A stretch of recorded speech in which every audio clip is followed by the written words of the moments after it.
Hi ladies and gents. Tonight we wander somewhere older than time and softer than dreams, to a place where sandals slap stone floors, candles flicker low, and the only real drama is whether Brother Oswin remembered to feed the scriptorium cat. Before we descend fully into the quiet folds of the linen baskets of history, do me a little favor. Press that like button before your eyelids press themselves.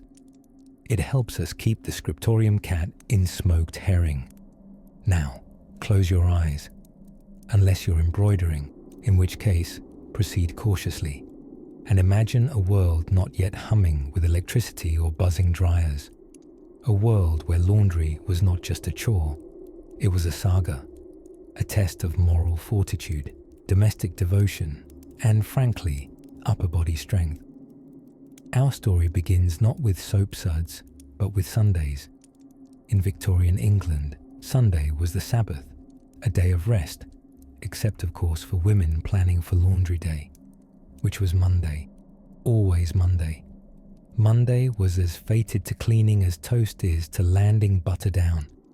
On Sunday evening, Victorian households observed an ancient ritual of putting out the coppers, no, not policemen, but large iron cauldrons, often built right into kitchen fireplaces and usually as temperamental as a goat with a toothache.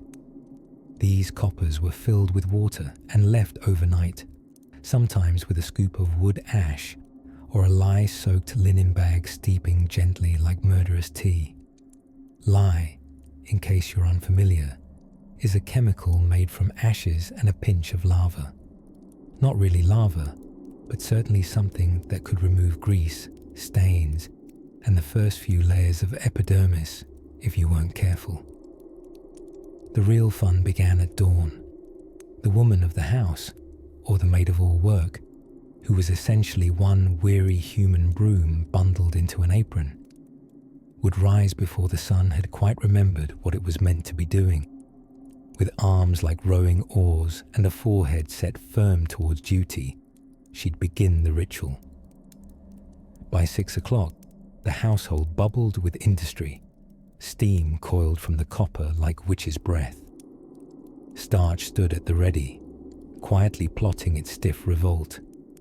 And in the scullery, an arsenal of wooden tools awaited. The dolly, a strange three-legged plunger you rotated like you were calling spirits from the deep suds. And the mangle, which looked like the love child of a pasta machine and a medieval torture device. Women began bucking the laundry, essentially pre-soaking it in a special solution to remove the week's indignities. This part involved a fair amount of swishing and sloshing, punctuated by the occasional shriek when a stray mouse or shoe button emerged from the week's forgotten trousers. And keep in mind, the clothes themselves were more ambitious back then. A single Victorian lady's outfit could involve an undershirt, a chemise, drawers, stockings, underskirt, corset cover, overskirt, bodice, bustle, apron, hat, gloves, shoes, and the weight of a society obsessed with moral hygiene. Washing it all? That was a full contact sport. Then came the boiling. Whites, only whites, got the copper bath. Coloured clothing had to settle for the slightly less violent cold wash, lest they commit the ultimate sin, dye bleed. A pink petticoat might be fashionable in Paris, but in rural Essex, it earned a stiff glare and a wordless cup of tea. Once boiled to within an inch of disintegration, the garments were lifted out with grand wooden tongs. These were not delicate salad tongs, mind you. These were tools that could lift a sheep if necessary, though let's hope things never got to that point. Next came the rinsing. And the rinsing. And yes, more rinsing. Buckets of fresh water sloshed in a kind of aquatic waltz. They rinsed until their arms protested, then rinsed a bit longer, invoking the eternal laundry motto. If your fingers ain't prunes, you've quit too soon. And after all this, After the lie, the bucking, the boiling, the wringing, the laundry was still wet. Enter the mangle, a hand-cranked press that squashed fabrics into humble submission. Using it required a firm grip, an even firmer spine, and ideally 2 people. But many went solo, mumbling prayers or curses to no one in particular. Occasionally, grandmothers would claim the mangle for their arthritic hands, saying it was good for the joints, which might have been code for "I just want 10 minutes of peace." By the time midday arrived, the yard was forested with lines heavy with garments, the Union Jack of underthings fluttering between hedgerows. Heaven help the lady who forgot her bloomers at the top. The neighbours noticed. The neighbours always noticed. And so, as the wet linens swayed softly in the rare English breeze, tea was finally brewed, hands were soaked in vinegar to fight the chapping, and someone, if only out of habit, checked if Brother Oswin had fed the cat. Tomorrow, dear listener, the ironing begins. Of all the days a Victorian household might dread, Wash Day enjoyed the rare honour of being both universally loathed and unanimously unavoidable. Somewhere between the boiler clanging in protest and the steam curling through every crack and crevice, Monday mornings transformed homes into accidental saunas, if saunas smelled faintly of lye, wet flannel, and maternal frustration. In an age before the invention of the flick of a button miracle known as the washing machine, laundry required not only determination, but the constitution of a minor deity. And not one of those glamorous Greek ones either. More of a damp-smelling, soap-splattered domestic spirit with an affinity for wrist strain. This role often fell to the lowest-ranked member of the household, typically the laundress, the washerwoman, or if the household couldn't afford either, mother, or worse, you. The first act of laundry day drama normally began the night before, because water, like revenge, was best served boiling. Buckets were filled, wood fires were stoked, and copper cauldrons, enormous metallic beasts, were set to heat water over a roaring flame. Imagine a soup pot designed for a dragon's picnic, and you're halfway there. By dawn, the kitchen resembled something between a foundry and a witch's cottage, suffering a minor plumbing incident. Soap, of course, was nothing like today's fruity, pH-balanced concoctions. No, indeed. The Victorian soap was a grizzled bar of hard labour unto itself, mostly made from fat and lye, with a faint aroma of penitence. Making it was a craft, a quiet art form in homemaking self-defence. Gentle on fabrics, not remotely. Gentle on hands, even less so. Some women proudly bore hands so dry and red from scrubbing. They looked like they'd been trying to shake hands with the sun. Once water was hot and soap engaged, the soaking began. Clothes were tossed into the boiler and stirred like a haunted stew. Agitation wasn't optional, it was the method. Items had to be prodded, twisted, and plunged with a hefty wooden dolly or stick. There's poetic symbolism somewhere in beating the week's grime out of trousers with a paddle before breakfast, but most Victorians were far too tired to notice. And then came the rubbing board, a prop so iconic it looked straight out of a sepia-toned musical montage. Also known as the washboard, it was a corrugated board leaned in a bucket or tub, where stubborn stains and sins were scrubbed out manually. Shirts rubbed against the ridges with a squelching rhythm that sounded not unlike a wet accordion being disciplined. Children were often deputized to help, which best explains why early photographs of Victorian youth often feature expressions of minor doom. But even once everything was washed, dear listener, the worst still loomed. Rinsing. Clothes were heaved out, soggy and heavy, often indistinguishable from sea lions if you squinted. Multiple rounds of rinsing were needed, unless you fancied going about your day smelling vaguely like brine and soap scum casserole. Then came the wringing. If the human body was a machine, then the Victorian woman was Detroit. Wringing involved twisting garments with both arms until water fled in rivulets down elbows and sleeves. Later, slightly fancier homes boasted mechanical wringers. Twin rollers operated with a crank, through which garments were painfully passed, flattened like laundry lasagna. Children, again, eager for novelty, might be allowed to turn the crank, usually followed by stern lectures about keeping tiny fingers and long curls clear of the rollers. Some of the more senior women would swear that all this effort built character.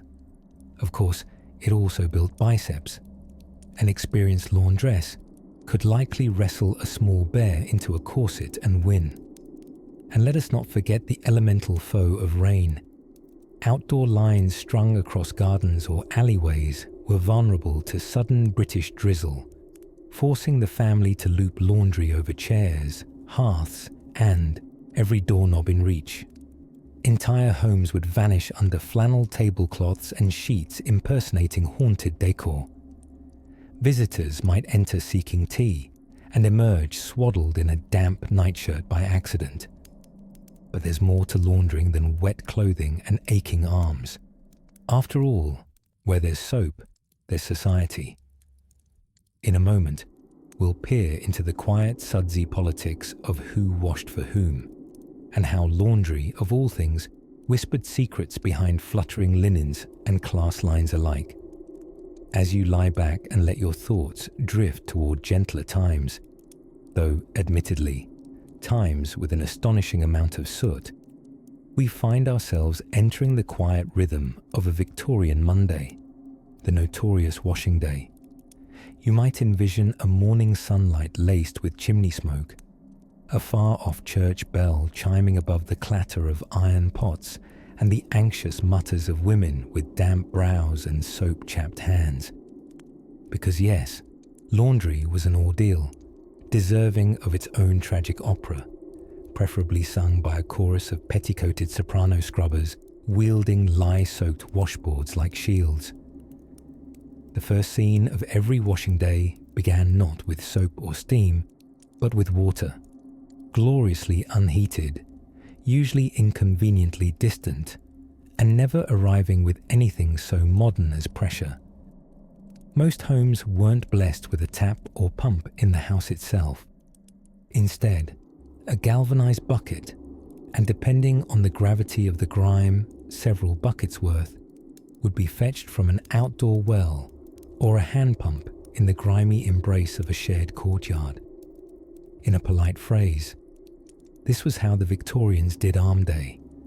Once inside, the water had to be heated. Enter the copper. Not the person, though Victorian houses did employ human coppers. We call them constables now. But the big metal cauldron, built into a brick fireplace and used solely, solemnly, for laundry torture. Think of it as a steam-powered jacuzzi for doilies and woolen socks, except instead of relaxing, they were slowly boiled like a textile stew. Heating water in the copper could take hours, and no one in their right mind boiled just once. They'd do multiple kettlefuls, transferring the steaming reward back and forth as the morning wore on, and the women did too. Throughout this thunderous marathon, you had to keep a cautious eye on your soap. Victorian soap was not your peppermint-scented, lavender-whispering artisan bar. No, this was a blocky brute of a thing made from rendered animal fat and lye, otherwise known as possibly the angriest combination of substances one could invite near their laundry. And yet, this caustic marvel did the job. It stripped dirt with the ferocity of a vengeful ghost, though it often took a little fabric's dignity with it. Then came the rubbing. Clothes were dipped, wrung, and scrubbed till their cotton soles nearly left their bodies. scrubbing boards with a weapon of choice, requiring rhythm, biceps, and just the right angle of back pain to operate effectively. The washboard turned any gentlewoman into a percussionist of despair. And if you think they handled only clothes, oh no, my dreamy historian. These poor rubbers tackled everything from undergarments to table linens to occasionally the family dog's blanket, all of which bore their own unique textures and backstories of mud, gravy, or mysterious child-created stickiness. More water, more boiling, more rinsing, possibly with added bluing, a curious little liquid that added a faint tint of blue to white fabric, which paradoxically made the cloth look even more white. Don't think too hard about it. It's Victorian sorcery. Finally, after hours of laborious stewing and frothing, the wet heap of laundered virtue had to be wrung out. And unless you had access to the marvelously modern hand-crank mangle, a wooden roller contraption with enough grip strength to flatten a ham, you twisted the water out with the force of sheer maternal frustration and hope. And then, the drying. Drying in 19th century Britain was oddly optimistic. You needed a bit of sun, a bit of wind, and a total suspension of denial about incoming fog, soot, or rain. Lines were strung high, pull-eyed between narrow terraces and crowded back alleys, like bunting flags for the celebration of surviving another wash.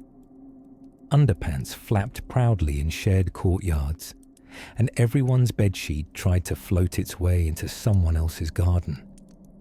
And while you might imagine a quiet moment of tea and pride at this stage, no, one could not rest while water still poured from the hems. Late in the day, and often well past the first drying, came the ironing. But we will barely whisper about that now. That's a tale riddled with scorch marks and cast iron physics. Until then, let your mind soften, like rain-damp linen on a line swaying lazily in the wind. The boiling has quieted, the suds have settled, and in the gentle hush before the next wrinkle of toil, we'll drift gently into what came next. They say revenge is a dish best served cold, but laundry, in Victorian times, was a dish best served boiling. Absolutely scalding, in fact, steamier than a Mr. Darcy glance across a candlelit drawing room. And yet, here we are, slipping quietly into the back kitchen of an 1872 London townhouse, where the puddles on the flagstone floor are both a hazard and a clue.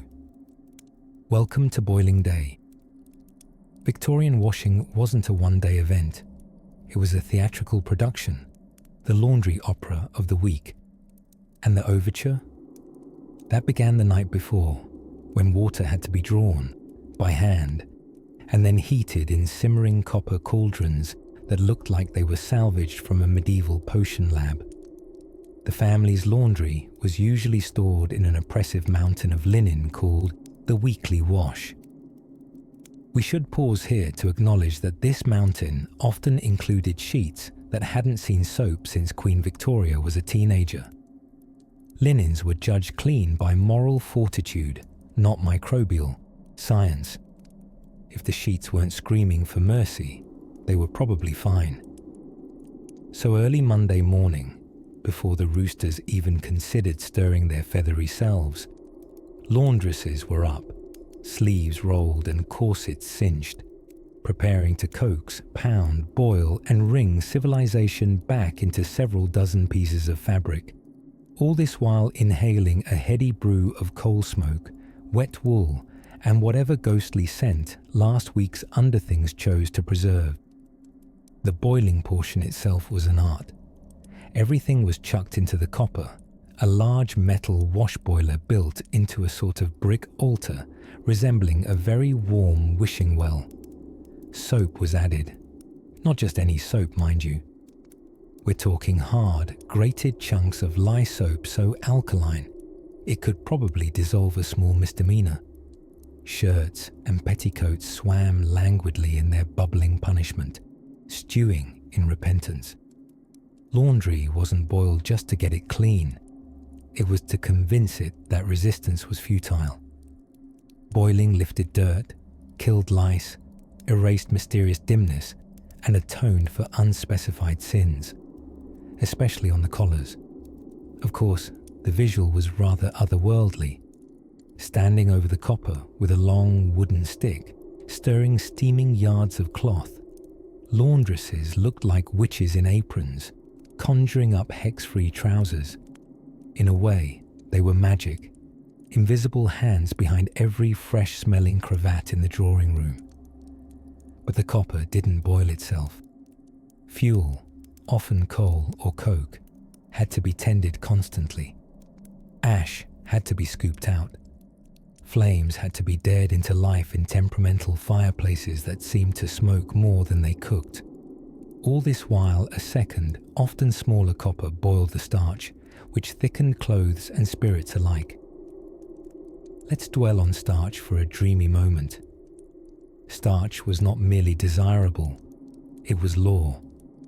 Everything from shirt fronts to the anonymous folds of a lady's day dress had to stand upright with the grace of a Buckingham Palace guard. Starch gave order to the otherwise chaotic textures of cloth, like a butler for cotton. And so, while one copper boiled clothes, another prepared an alchemical goo, gleaming white and thick as pudding, that would later transform saggy linens into papery origami marvels. But heaven forbid you miscalculated the mix.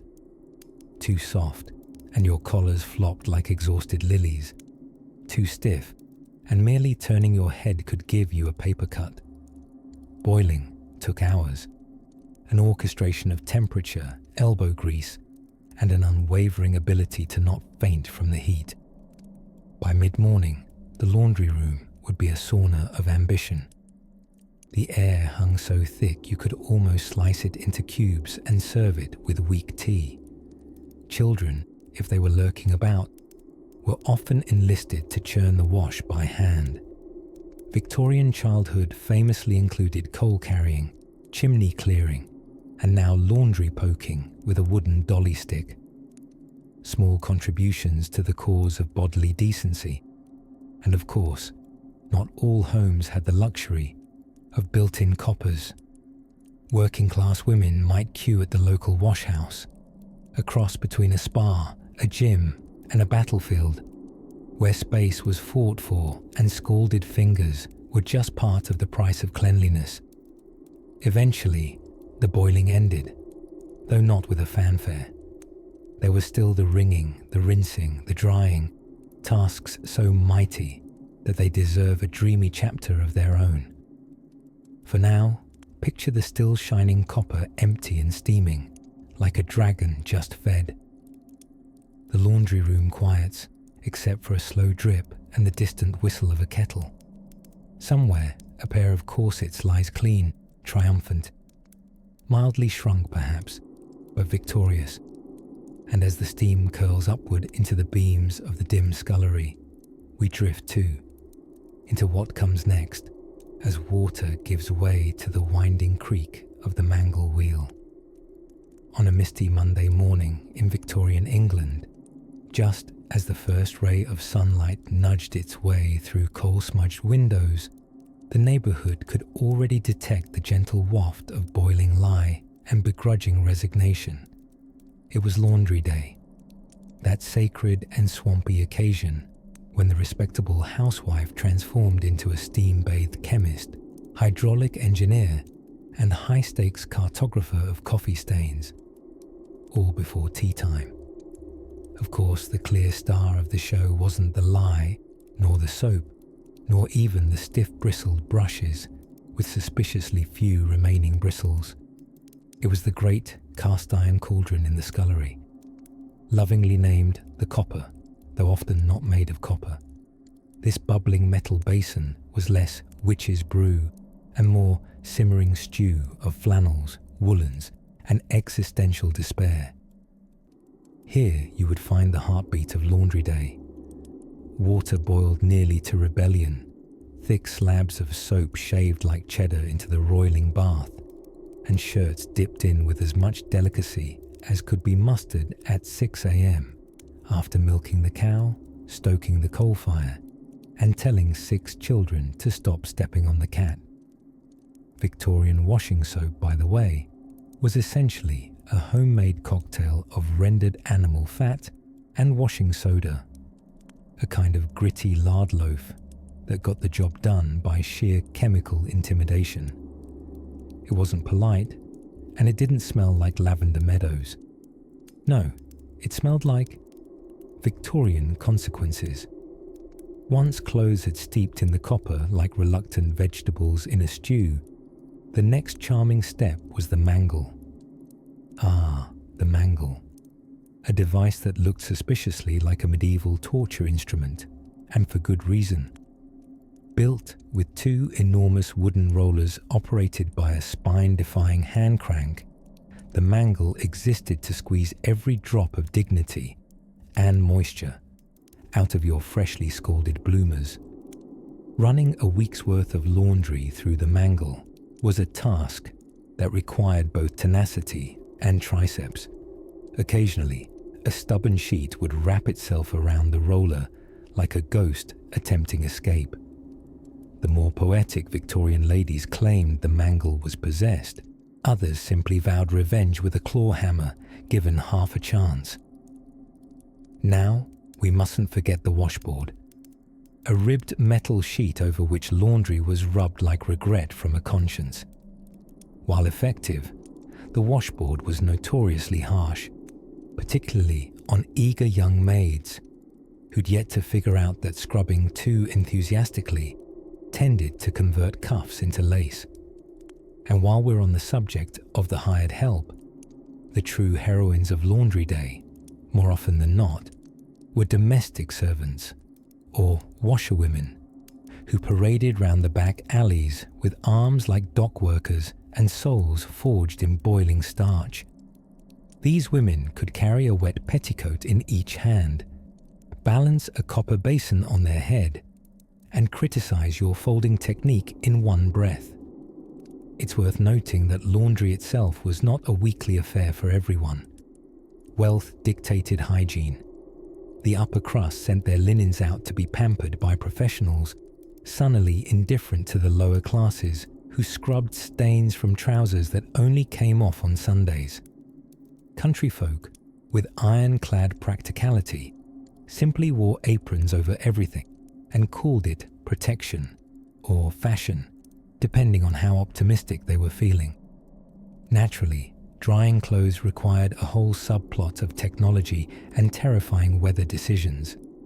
In fine weather, you'd string your wet linens like surrender flags across every available patch of garden, yard, or roof.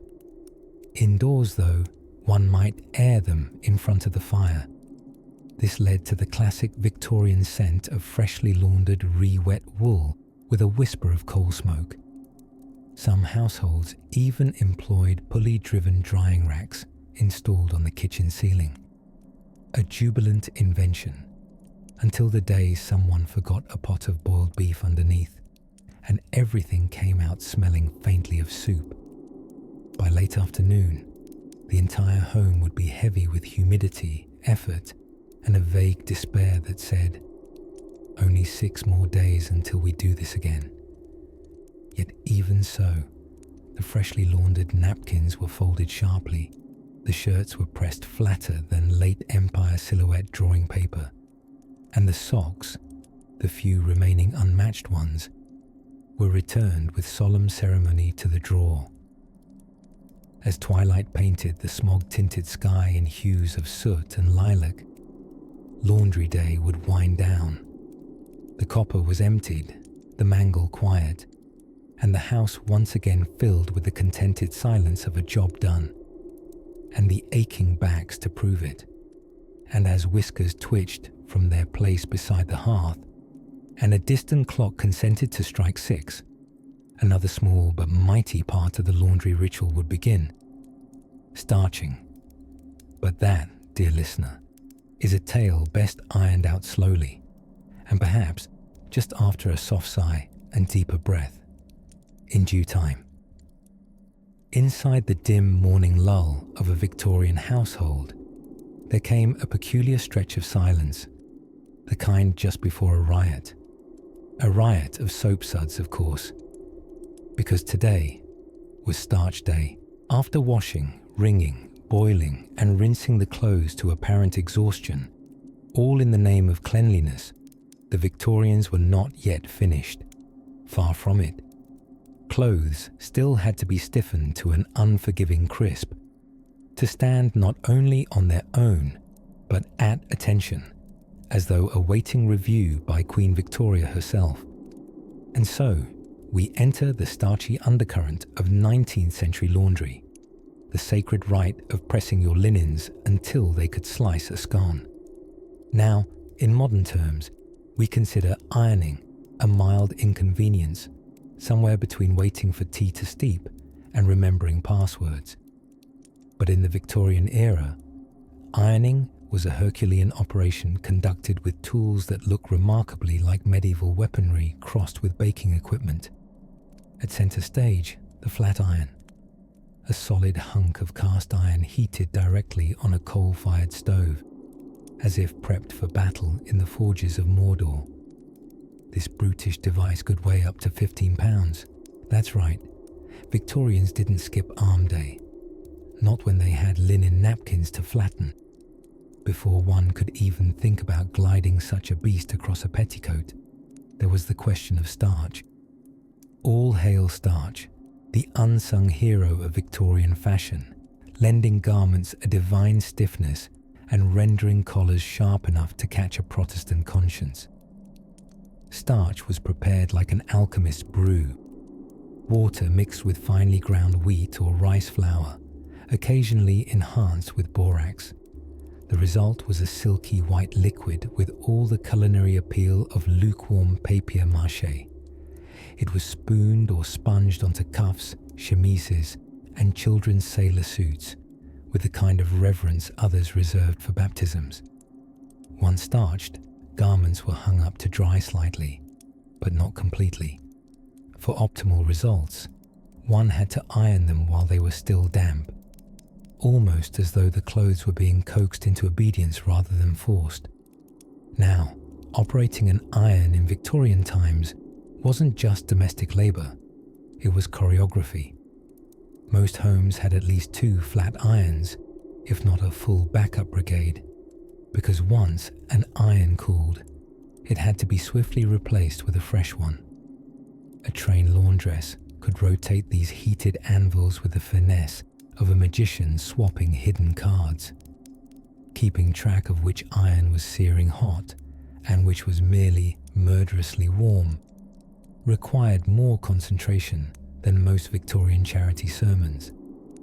Then came the technique, which wasn't so much ironing as it was passive-aggressively flattening cloth into submission. There was no steam button. You had to wield your heated iron with a thick cloth or mitten to protect your hand, praying neither the iron nor your patience would scorch. And oh, the victory when a ruffled collar lay flat, radiating smugness like a goose freshly plucked and presented for Sunday feasting. To the modern eye, these garments look stiff, vaguely militaristic. But to the Victorian household, they whispered of moral uprightness and proper living. Wrinkled clothes meant you had either lost control of your household or possibly of your soul. Of course, starch wasn't only reserved for hems and lapels. In some more daring homes, it was applied to bed linens and nightwear. Yes, imagine slipping under the covers only to be lovingly ensnared by sheets as textured as fine sandpaper. Nothing whispered restful slumber, like pajamas reinforced with architectural rigidity. Children's clothes were especially targeted by the starch crusade.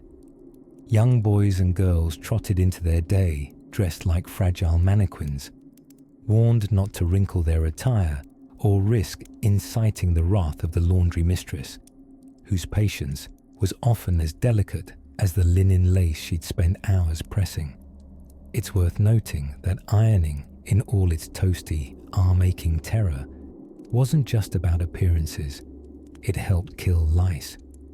Yes, ironing was, quite literally, pest control. Heated flat irons sizzled secrets into seams while discreetly roasting any trespassing insects.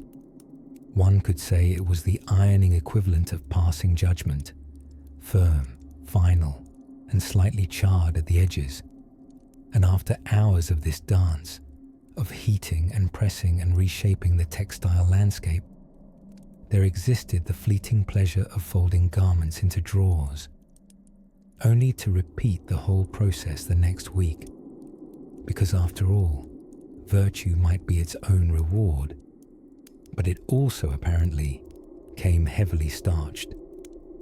As the coals burn low and the scent of scorched cotton lingers faintly in the air, we'll tiptoe quietly away from the ironing board, leaving shirts to stack themselves neatly like folded soldiers.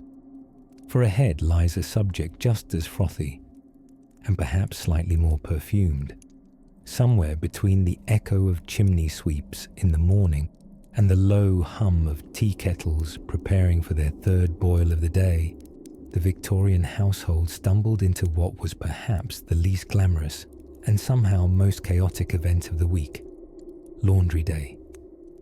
No, not a cute little pile of socks and sleep shirts, casually tossed into a drum and forgotten. We're talking about the industrialized ballet of soap, steam, and stoic suffering. Now, if you were imagining a tidy process with fluffy white linens flapping gracefully on lines like a Jane Austen IKEA advert, let's redirect our expectations accordingly. Laundry day was less of a day and more of a full-body endurance challenge, sprinkled with the fragrant charm of lye soap and disappointment. It almost always happened on a Monday, for reasons no one has fully explained, but which seem to suggest that Victorians were emotionally prepared to dive straight into despair as early in the week as possible.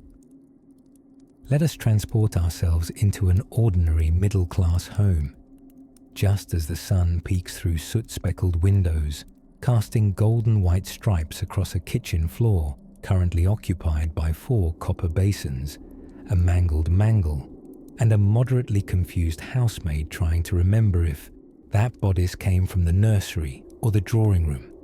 Never mind, into the soap it goes. Speaking of soap, lye-based concoctions were the norm, whipped together from fat, ash, and several generations of regret. Handling lye without gloves, which weren't common, meant dedicating the next 24 hours to pretending one's skin was not, in fact, sizzling quietly off one's hands. The recipe for soft, angelic hands. Miraculously not laundry day. The big wash might begin around 5 or 6 a.m., just after the coal fire was stoked and before the bread had finished its first rise.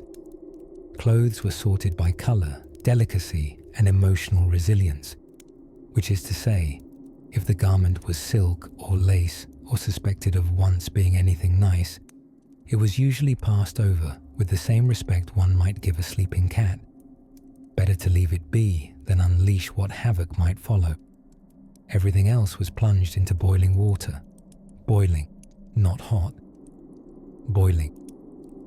Soap added, then stirred like a devil's porridge, while the maid, often very young and often regretting all her life choices, leaned over the copper with a heavy stick, churning sleeves and spectacles and mystery stains into a frothy fervour.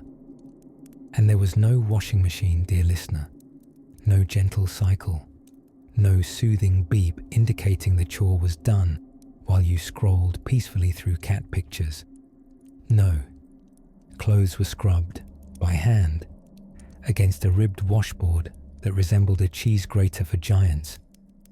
Linens were beaten, twisted, rinsed in frigid water drawn from rain butts or yard taps, and wrung out with the enthusiastic efficiency of a medieval torture instrument called the mangle.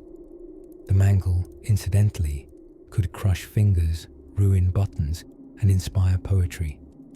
None of it good. Rinsing was its own problem. Since water had to be heated by fire and carried in pails, every rinse demanded fresh effort. and most clothes got at least 2. Whites were sometimes tinted with bluing. Yes, adding blue to make things look less yellow. A trick of the eye and of social class expectations, because heaven forbid your petticoats signal weakness in hue. After rinsing came drying. Ah, drying. The weather never truly cooperated, did it? Warm, breezy days were rare. More common was damp, windy muddle.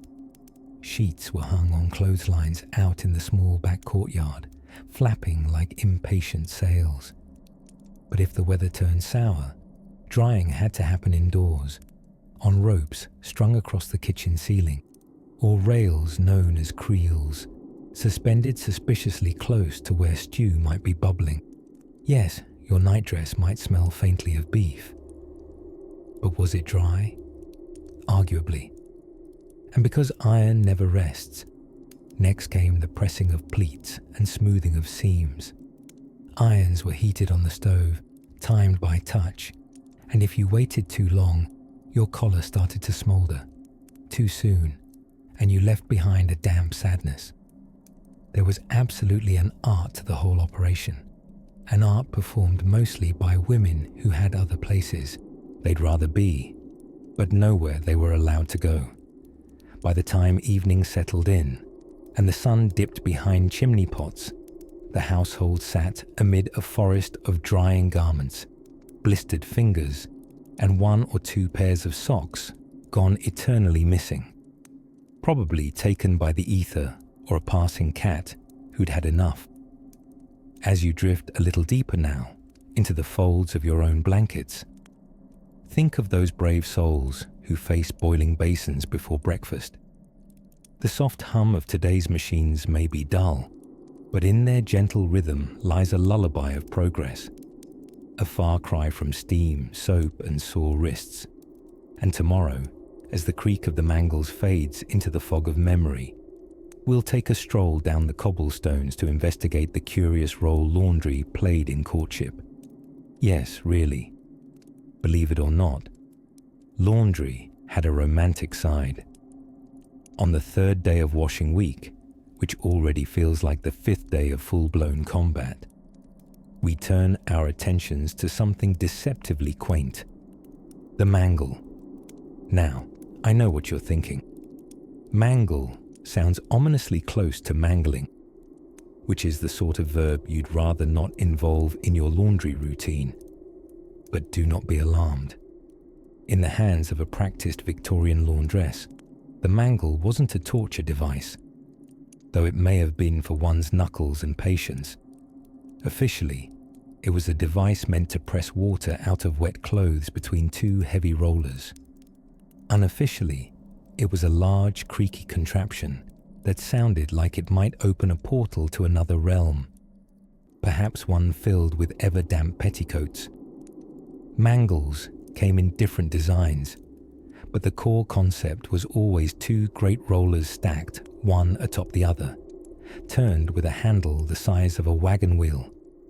You'd feed your sodden linens between the rollers like a letter through the world's angriest postbox, and as the crank turned, possibly by a haggard aunt or a bolstered teenage son bribed with weak tea, the water would be squeezed out in streams. Sheets could go in supple and wide, and emerge looking like they'd had a long disagreement with gravity and a touch of witchcraft. The wooden floors beneath many a mangle became damp theatres of slapstick. Puddles, clumsy footsteps, the occasional laundry soap, sneakily left underfoot, just waiting to claim an ankle. Shoes were optional, but bruises were not. Of course, no mangle episode would be complete without the noble ringing alternative, the good old-fashioned twist. Before the mangle rose to middle-class supremacy, there was the time-honoured practice of wringing out linens by hand. 2 people, one at each end of a pillowcase, pulling and twisting it, like they were attempting to throttle a python. The process was both cathartic and traumatizing. It gave the forearms an admirable firmness, like a baker's apprentice crossed with a ship's lookout, but it was about as thrilling as watching plaster dry, which, incidentally, was a vital follow-up in laundry rooms damp enough to grow lichen. If hand-wringing was the ancient art, then the mangle was a flutter of modern progress. It was a badge of slightly better off laundry days, or at least the illusion of ease. Because one thing a mangle could not do was lift the spirits of those who had to cart the linens in and out of its wooden jaws over and over again, their arms speckled with the damp slap of collar starch and optimism. Occasionally, mangles boasted bonus gadgets for starching. You could slot in a tray of starch between the rollers, letting the sheets glide through and emerge slightly crisper than an undercooked crumpet. The Victorians prized starch like it was magic. A well-starched shirt front was a symbol of moral fortitude and robust Protestantism. A floppy collar might as well have been a sin. There are even accounts of mangles doubling as instruments of flirtation. In the quieter corners of the washhouse world, there might be a bashful young man showing off his brawn at the mangle handle with theatrical yanks and mild overacting, sending the starch flying, the auntie giggling, and the object of his laundry affection glancing demurely before promptly losing her grip on a sock basket. Of course, such romantic escapades rarely ended in anything more than blushes and a spilled basin. There was too much bleach to be sloshed and too many cuffs drying over beams for any real courtship to take place. But still, in the strained creak of the rollers, hope sometimes squeezed through alongside the water. The mangle, like everything else in Victorian laundry, was built to last, which is to say it was large, heavy, ornate, slightly temperamental, and never in quite the right part of the washroom when you needed it. Even when moved, it complained in every joint like a crotchety aunt approached before her tea. So now, the linens lie neatly pressed, wrung, and stiff with starch, laid out like surrender flags on every suitable surface. But before we float into the next dreamy corner of laundry week, we turn our eyes, and perhaps our slightly arthritic arms, toward the drying process, because what goes in damp must eventually come out, slightly less damp, as twilight settled over a sooty London skyline and the gas lamps blinked into their nightly gloom glow. Laundry day on Cobblestone Street was undergoing its predictable transformation, from a furious froth of fervent scrubbing to a damp maze of flannel-lined chaos. But in one narrow brick cottage near the corner, a curious figure padded softly down the stairs, squinting at the sights, sounds and fragrances of the washing aftermath. Meet Edgar Thimbleworth, assistant schoolmaster by day, amateur laundry philosopher by night. Edgar was a man who considered starch ratios with the same reverence others reserved for biblical scholarship, and who, on more than one occasion, had been caught in the school cloakroom, smelling ironing water and sighing wistfully. Tonight, Edgar was engaging in his weekly ritual, the inspection of the drying room, known more ominously among the neighborhood children as the Chamber of Damp Despair. It was not a room so much as a converted attic, where wet petticoats hung solemnly like ghosts of Victorian modesty. The occasional drip from a still soggy chemise echoed like a distant metronome.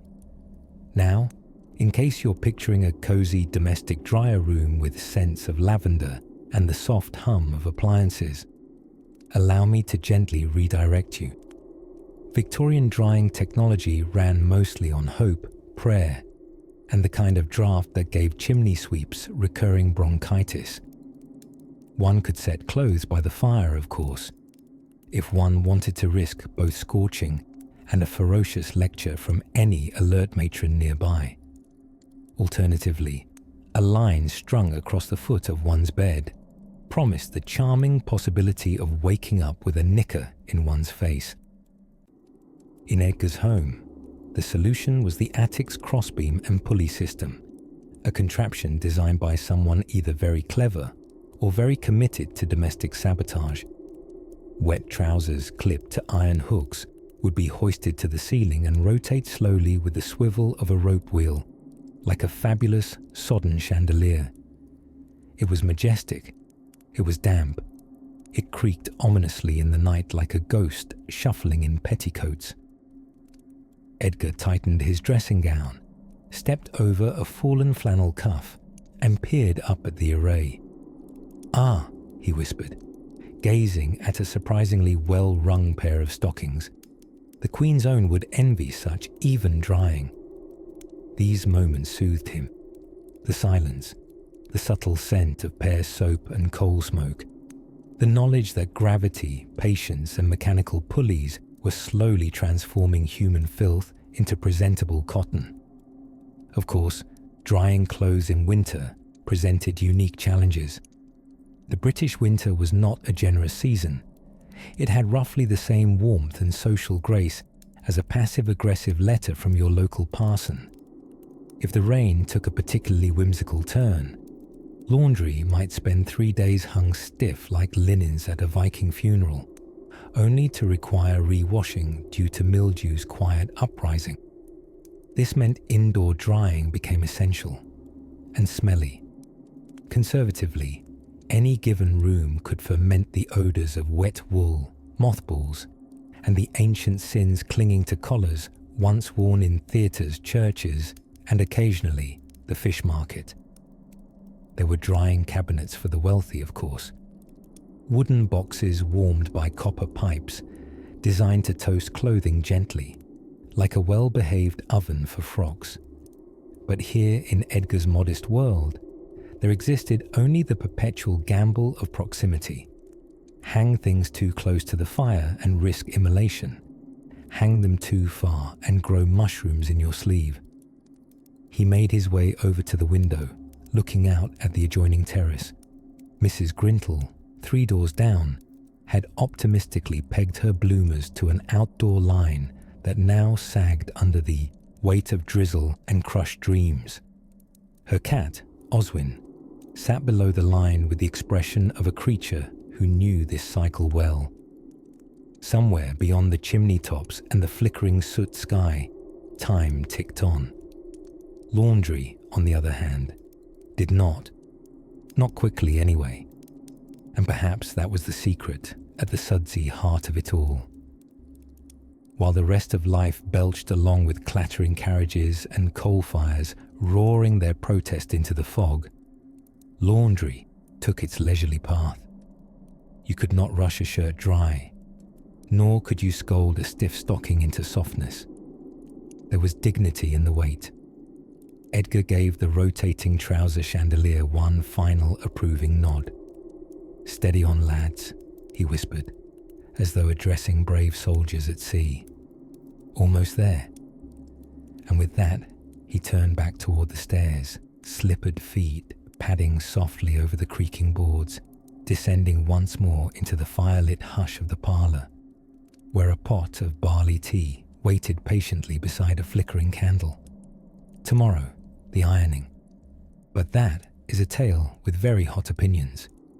In the delicate dance of Victorian laundry, every tool had its place, like cast members in a very soapy stage production. Some got top billing. The washtub, for example, all curves and confidence. Others, decidedly more humble, hovered in the background, underappreciated, but absolutely essential. And among these background players, none had a more uniquely Victorian personality than the mangle. Ah yes, the mangle. Sounds ominous, doesn't it? Like something you'd find lurking in a Gothic novel, somewhere between the crypt and the cursed villa. But in truth, the mangle was not a monster, at least not in the Mary Shelley sense. Rather, it was a very large, very cranky wooden machine with 2 enormous rollers and a deep vendetta against moisture. Placed proudly in the backyard or the scullery, The mangle's purpose was to wring, and I do mean wring, the water from freshly washed clothing. Because back in the 1800s, Victorian women and overworked washerwomen didn't have the luxury of spin cycles or high-efficiency drying racks from Scandinavian furniture catalogues. They had gravity, sheer force, and a lot of rotating handles. Operating the mangle was no small feat. You'd feed the sodden clothes into the rollers like feeding secrets to a bureaucrat. Slowly, cautiously, and with no small amount of suspicion. Then you'd turn the heavy side crank with an indignant groan echoed by the squeaking of damp wood against iron. The entire process was like a medieval workout routine designed by someone who hated you and your lumbar spine. The rollers squeezed the garments with unrelenting pressure, pushing out water in thin streams that dribbled into buckets, or, on brighter days, directly into the garden. Flowers, you see, were not picky. A little diluted soap and the faint odour of starch. Just Victorian perfume, really. The joy, if one can reasonably use the term joy here, of the mangle machine was that it allowed for faster drying, because fewer drips meant fewer hours hanging garments out on the line, wincing at the unpredictable wrath of British weather. A sunny day could flip into drizzle faster than a governess could recite Latin, and damp drawers were no good to anyone, least of all the person who'd spent 6 hours boiling, pounding, and bluing them. But even the trusty mangle came with quirks. For one, it absolutely detested buttons. The poor buttons, brave but brittle, were prone to being flattened, cracked, or entirely removed from their posts like tiny, decorative casualties. Lace, too, had to be mangled with diplomatic delicacy, lest it become stripy pulp, reimagined as 19th century papier-mâché. Blouses were fed in straight, sleeves aligned like soldiers in stiff collars, and woe betide anyone who fed a twisted sheet into its grasp. The result would not faster than a sailor late to shore leave. It wasn't unusual for the mangle to require its own maintenance rituals. The wooden rollers needed oiling, the gears adjusting, and the bolts tightening after especially rigorous sessions. Some households even named their mangles, not out of affection, but perhaps out of shared trauma. Daisy was a popular choice, ironically soft-sounding for a machine that could crush a tea towel into oblivion. Of course, this whole drama had to unfold in rhythm with the rest of laundry day. Timing was everything. If the shirts were too wet, the mangle clogged. If they were too dry, the effort seemed wasted. It was a balancing act, 1 part science and 3 parts shoulder strength. But after garments had been run through this medieval pastry press, they did become oddly beautiful, smooth, flattened into submission, almost ready for the iron's final touch. The smell of soap mingled with the scent of damp cotton as shirts fluttered stiffly on the line like well-behaved ghosts. Socks, twinned and wrung, flapped in weary tandem, and as the mangle gave its final creak for the day, echoing around the flagstone floor with a sound not unlike an old man settling into his favourite chair, one could almost believe the contraption was satisfied with its effort. Almost. Now, before we delve into the world of starch, Victorian starch, mind you, which had the personality of a strict governess with a fondness for geometry, let us pause, stretch gently, and let the image of flattened linens sway softly in a garden breeze. What the Victorians lacked in electricity, or say, basic ergonomic tools, they made up for in sheer iron will and a fondness for complicated domestic routines. When it came to drying laundry, for instance, there was no spinning drum with beep alerts, no fluffy towels emerging warm and cloud-like from a dryer. No, instead, The process combined meteorology, carpentry, and witchcraft.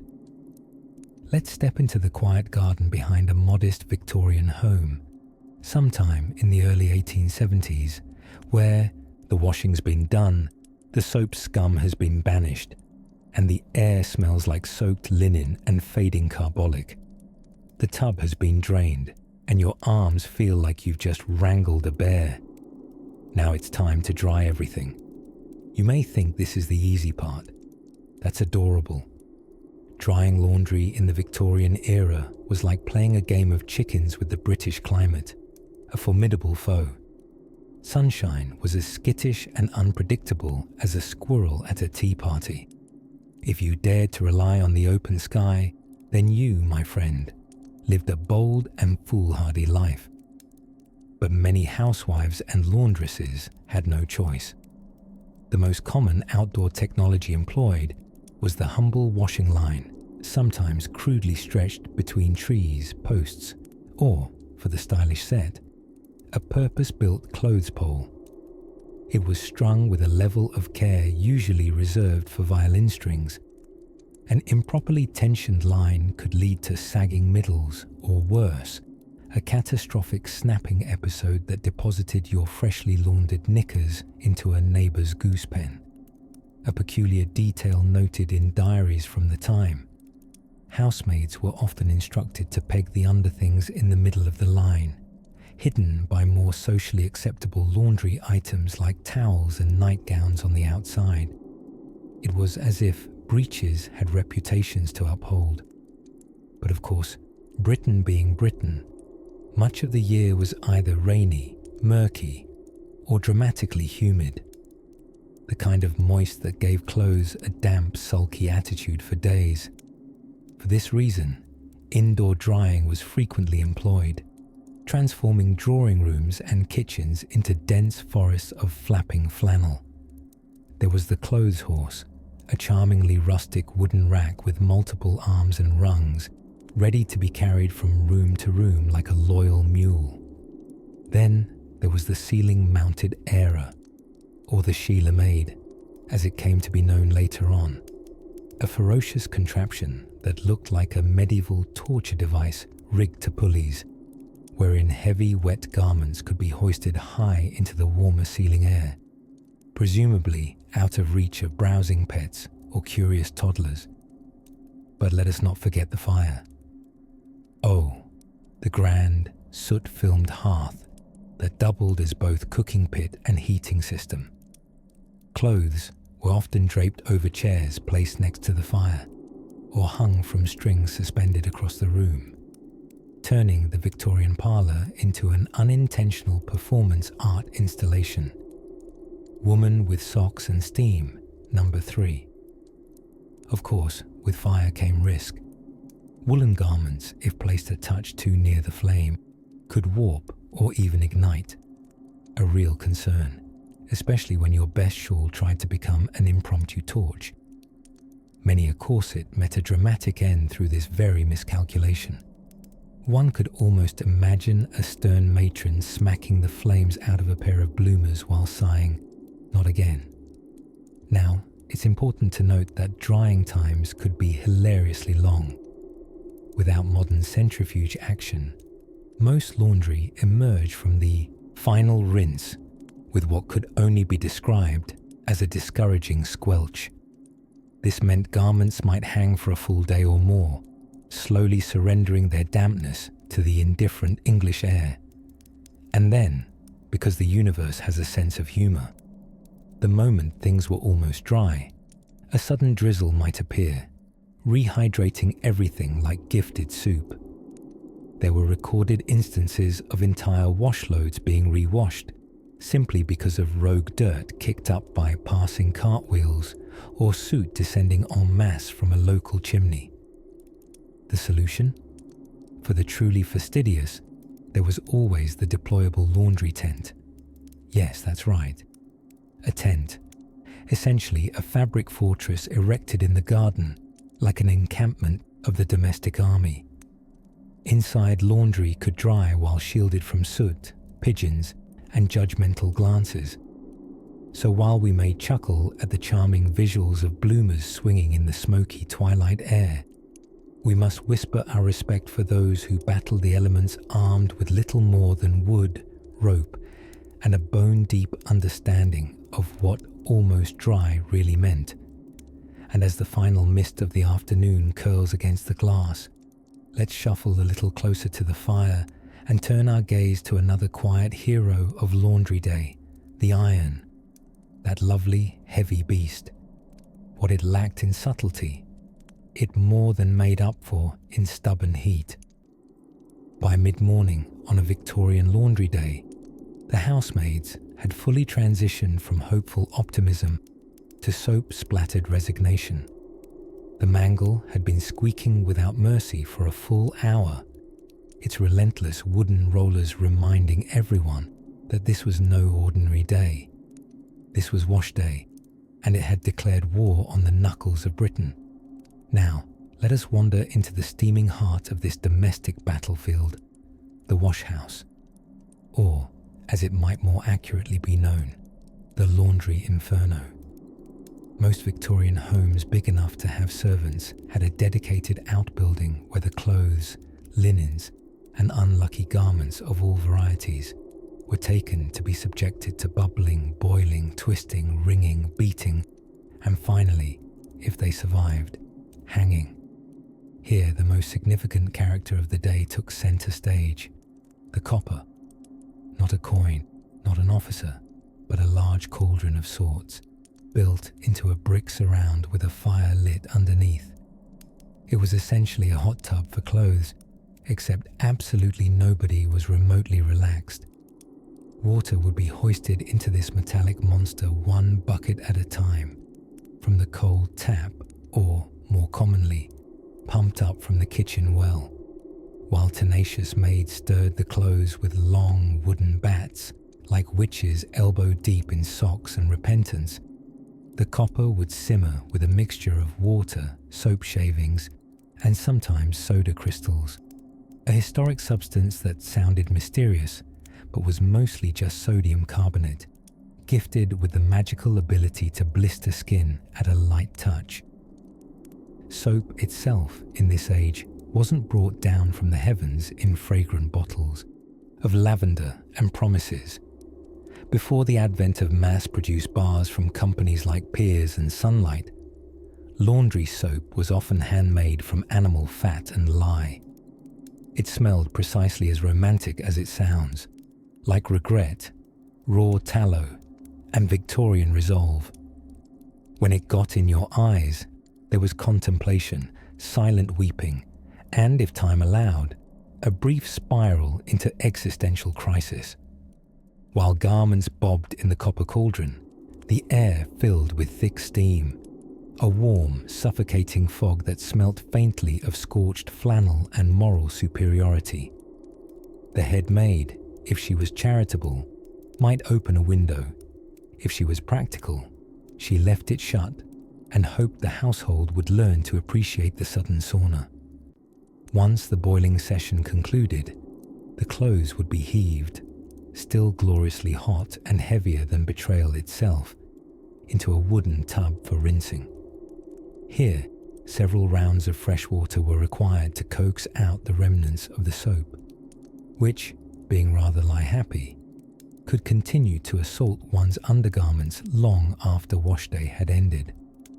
But of course, this was pre-spin cycle Britain. To get water out of these garments, one did not press a button. One called upon another device from the pantheon of Victorian tribulations, the wringer. This was essentially two thick wooden rollers pressed tightly together with an iron crank on the side. The idea was simple. Feed the clothes between the rollers and turn the crank like you're grinding organ music for a very bored monkey. Out came the linens, flatter and slightly traumatized, with most of the water squeezed out, though still damp enough to misbehave on the line. The irony? The wringer, for all its aggression, often left garments with delightful new additions, random creases worthy of modern art, or the ghost of a stocking stuck inside a shirt that refused to let go. And all this steaming, sloshing, girder-turning opera of effort. It was just the first half of wash day. Drying still loomed, provided it wasn't raining, snowing, or doing that grey British thing where the air sits perfectly still and mysteriously dampens everything you love. Still, if you peered through the mink of mist covering the windows of the wash house, you might spot a maid laughing. Giddy on exhaustion and perhaps a waft of soda fumes, they sometimes shared a joke while wringing out a gentleman's long johns. Perhaps it was about the time those very bloomers escaped the line and flew into the vicar's yard. Or perhaps it was simply the relief that, for the moment, nothing had caught fire. As the last of the laundry left the mangle and the floor began to resemble something less swampy, the day tiptoed toward its next ritual, revealing laundry to fresh air, and perhaps to the judgmental neighbours. But drying in the Victorian age had its traditions, superstitions, and surprising little scandals, and in a moment we'll peg those out gently for the breeze. In the corner of every respectable Victorian scullery, or at least any scullery that had seen more than one scolding from a housekeeper named Mrs. Tilbury, there rested a hulking iron beast, known simply as the mangle, a name that, for once, matched an object's intent with perfect accuracy. The mangle was equal parts laundry press and medieval contraption, a pair of heavy wooden rollers mounted on an iron frame, through which wet laundry was ceremoniously squished. Its primary job was to squeeze excess water out of freshly washed clothes before drying, but it might also have served as a device of posture correction, given how many laundry maids stood rigid-backed in its intimidating presence. Operating a mangle wasn't a task for the faint of arm or flimsy of wrist. It required strength, coordination, and a robust relationship with the laws of friction. One had to feed the garment smoothly between the rollers while turning the large crank, often while being shouted at for going too quickly, or not quickly enough, or for letting a shirt sleeve go in diagonally. Heavens forbid. Laundry maids would pass linen through these rumbling rollers like parchment through a printing press, albeit one that printed only damp, flattened hope. A twisted sheet could resist the mangle like an angry eel, writhing against the pressure. And no one dared mangle anything beaded or buttoned unless they'd also written their will. But it wasn't merely about squeezing water. It was about discipline. The mangle was where the proper Victorian aesthetic truly began, not with sewing or starching, but with the commitment to even, wrinkle-free submission. A wrinkled collar in London society was moral dissolution in cotton form. Around the mangle, conversation was usually minimal. The rhythm of cranking set a kind of slow mechanical lull, under which thoughts wandered, dreams slipped in, and at least one maid we know of claimed to have received a marriage proposal telepathically. She declined it politely. This was perhaps the most meditative moment in the Great Victorian Wash Week, where the soaking and sud scrubbing had ebbed away, leaving only rhythm and water and the slow-turning surrender of cloth. The laundress, or washerwoman, which sounded slightly more like a marvel of plumbing than a job title, would take each mangled item and shake it out with a flick. This flick was part technique, part art, part personal satisfaction. There was something deeply rewarding in witnessing a formerly sodden and shapeless chemise emerge, newly compressed and obedient. Of course, in grander homes with something approaching staff numbers that could form a synchronized swimming team, mangling was a two-person operation, one to feed, the other to crank. Like rowing a small soaked ship through an ocean of undergarments, They'd move in imperfect unison, paused only by the occasional shriek of a crushed finger or a more common culprit, the realization that a stray sock had somehow looped itself around the roller like a Victorian boa constrictor. Those fancy big mangles could even be operated with foot pedals if the house was especially forward-thinking or fond of early exercise regimens. Just imagine toe-stepping rhythmically while delivering defeat unto a pile of bloomers. For poorer households, the process was less formal and far more athletic. Portable mangles, if they had one at all, were smaller, often injured-looking creatures with wobbling knobs and squeaky rollers that gave a sound like exhausted mice. In these homes, mangling served less as an art and more as an arm workout, performed between tending to stew pots and refereeing sibling squabbles. And lest we forget, a poorly positioned mangle in winter was a chill curse on the socks. If you placed it too near a drafty window, your garments would come out not merely flattened, but half frozen, earning the nickname laundry lollies by particularly sarcastic laundresses. It was said, not entirely falsely, that mangling was the true test of character in a servant's life. Anyone could soap, many could scrub, but the mangle required steady nerves, a strong spine, and a higher than average tolerance for soggy petticoats that fought back. When the mangling was done, the air seemed a bit clearer, the scullery floors a little more navigable, and the garments flattened into something between submission and glory, ready for the drying lines. Ah yes, the drying phase. Not quite as dramatic as the mangle, but just wait until we open the creaky garden door and step into the windy world of Victorian line drying. While the sun may have politely peeked through lace curtains in Victorian parlours, casting golden squares across the wood floors, it had no such mercy on the washerwomen. Out in the wash yard, or perhaps cramped into the tiniest kitchen known to human civilization, they battled what was arguably the most unyielding foe of the age, starch. Ah yes, starch, the strangely regal substance that occupied a place of utmost importance in Victorian social life. It was to laundry what epaulettes were to military uniforms, entirely impractical, but essential for the appearance of order and importance. In the realm of freshly laundered linens, starch was not simply suggested, it was demanded, like a fussy duchess descending the staircase just as tea was being cleared. Shirt collars must be stiff enough to resist all signs of comfort. Petticoats, they should audibly rustle, ideally echoing like leaves in a windstorm every time the wearer took a modest step. But how, you may ask, hopefully in a yawning whisper, did starch happen?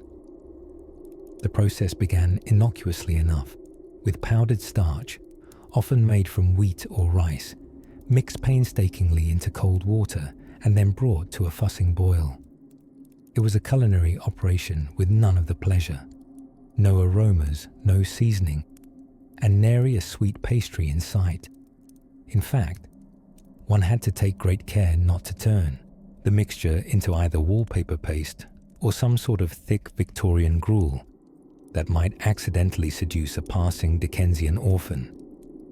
Once the starch cooled to a safe temperature, just lower than volcanic, a selection of garments, usually collars, cuffs, chemisettes, and pinafores, were summoned forth for immersion. Whiteness was preferred, because colours were seen as either suspicious or French, and the trick was in the dip. Too little starch, and you were soft, a crime worse than treason. Too much, and you risked turning your clothing into brittle shards that could rival a suit of armour for mobility. But dipping was only half the ordeal. Once your clothing items were fully baptized in this starchy elixir, they were laid flat to dry, their fates hanging, quite literally, in the balance. For heaven's sake, Don't fold anything at this stage. Such rash behavior could lead to markings, creases, or the even more chilling possibility of limpness. And while the garments air-dried to an almost unyielding crisp, the true artistry came in the ironing, a performance nearly operatic in scope. The Victorian flat iron, dear listener, was not a machine, but a slab of solid metal, heated not by friendly electricity, but by a fire that hissed and winked beneath a cast-iron stove. The iron was heavy, likely forged by a blacksmith who harbored dreams of becoming a dumbbell manufacturer. There were usually 2 or more irons in rotation, because as soon as one cooled, another would need to replace it on the stove. It was less like tending laundry and more like managing an orchestra of sizzling anvils. Now, the ironing itself was an act of pure domestic pageantry. Each pass across a garment was measured and intentional. Whether you were pressing a gentleman's detachable collar or smoothing the pleats of a child's pinafore, starch demanded respect. And oh, the collar. The starched standalone collar of a Victorian gentleman was equal parts garment and guillotine. It sat around the neck like a stiffly folded promise to be respectable. These collars frequently caused chafing, restricted movement, and in some unfortunate apocryphal cases, were accused of contributing to actual suffocation during dinner parties, though one must assume the real cause of death was likely boredom. Still, the more starch a household item absorbed, the more refined it was presumed to be. Society expected your linens to rustle like dry parchment, and your tea towels to double as emergency folding fans should guests faint from the weight of moral virtue. Interestingly, some starches of the period contained additives such as blue dye, artfully tracing the Victorian obsession with achieving a bluer than white, which is charmingly absurd until you consider that in Victorian England, blue was the colour of cleanliness, purity, and emotionally distant aristocrats. The final triumph of starch was the storage. Starched goods were not simply folded and flung into drawers like rebellious socks. Oh no. They were carefully arranged, as if awaiting a royal inspection. Collars might be nested inside one another like porcelain teacups. Petticoats and frilled camisoles were often layered with tissue paper to prevent tragic creasing, a fate nearly as scandalous as showing ankle. So when we consider the sheer dedication poured into one single article of laundry, it's difficult not to admire the determination. Was it excessive? Yes. Was it deeply inconvenient? Absolutely. But was it charming in a rigid, overachieving sort of way? Indisputably. As the starched garments cooled and sighed stacked in proud, crinkling towers, the washmaid, or by this point, starch empress, might finally loosen her own weary corset strings and allow herself the rare luxury of exhaling. There now, breathe. And once starch has rendered the soft unbendable, there's only one more challenge left to tackle, the mighty mangle. But hush, let's not rush. We'll roll into that gently next. Let us now drift into the heart of the Victorian wash day affair, the moment when things got positively steamy. Quite literally. For after boiling the linens and the endurance of the scrubbing phase, the washing process crescendoed like a damp opera with one of the most underrated inventions of the era, the mangle. Ah yes, the mangle.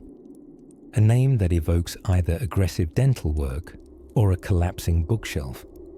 But in Victorian households, it was the creaking, groaning iron beast that stood between wet sheets and relative dryness.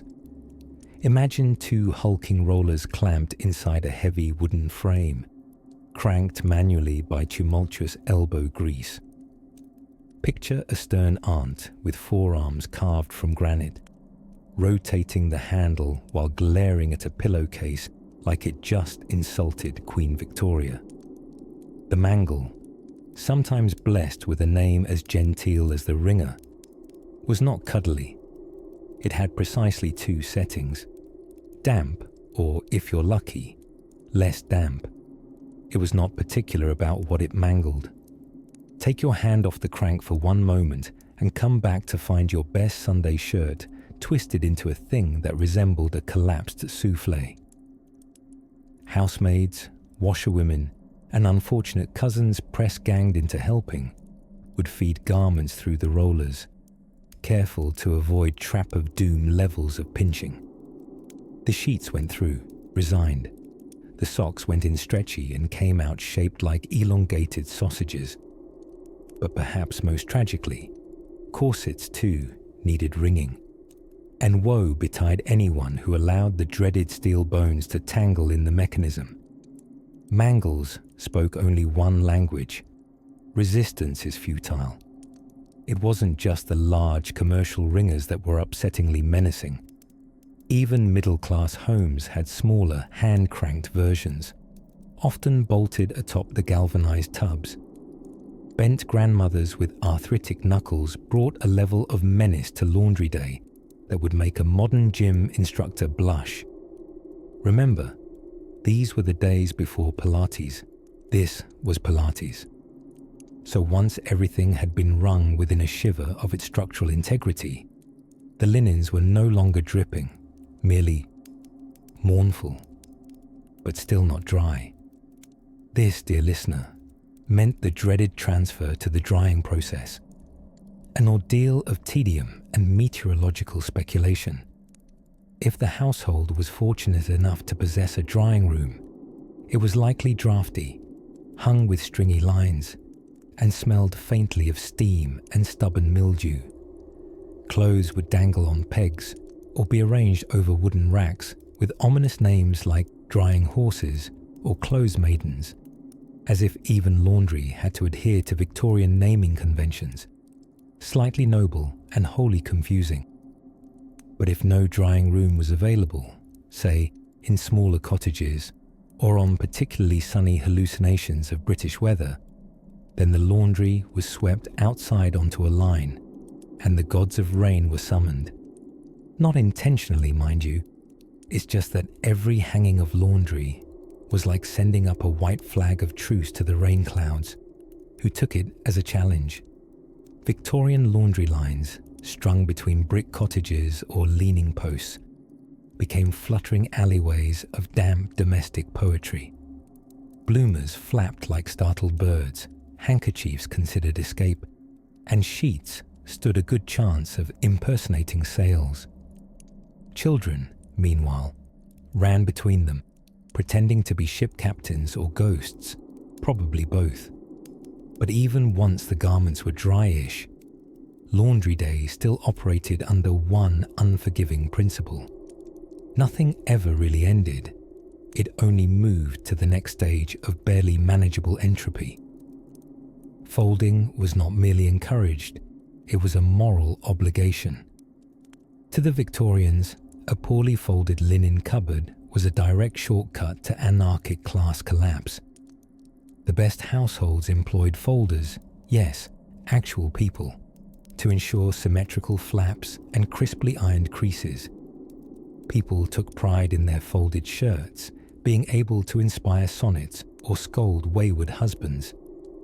And so, with the mangle groaning to rest, clothes drying by the mercy of sun or coal-heated air, and hands pink and puckered from hot water and hard labour, our Victorian washerfolk could sigh with temporary relief. Temporary, because by now a second cousin had spilled goose grease on the good lace collar, and someone, somewhere, was probably already generating more wash. But still, at this late hour, there was often a momentary peace. Water settling in buckets, steam fading from panes, and the mangle's creaks replaced by the quiet shush of cloth resting on line or rack, a silence earned, however briefly.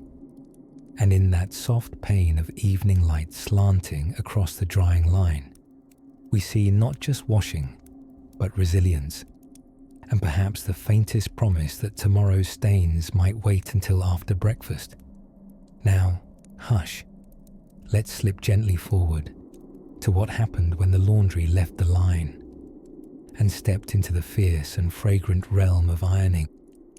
It's now mid-morning in the typical Victorian household, and the air has reached what could only be described as a medium-thick density of steam, soot, and subtle despair.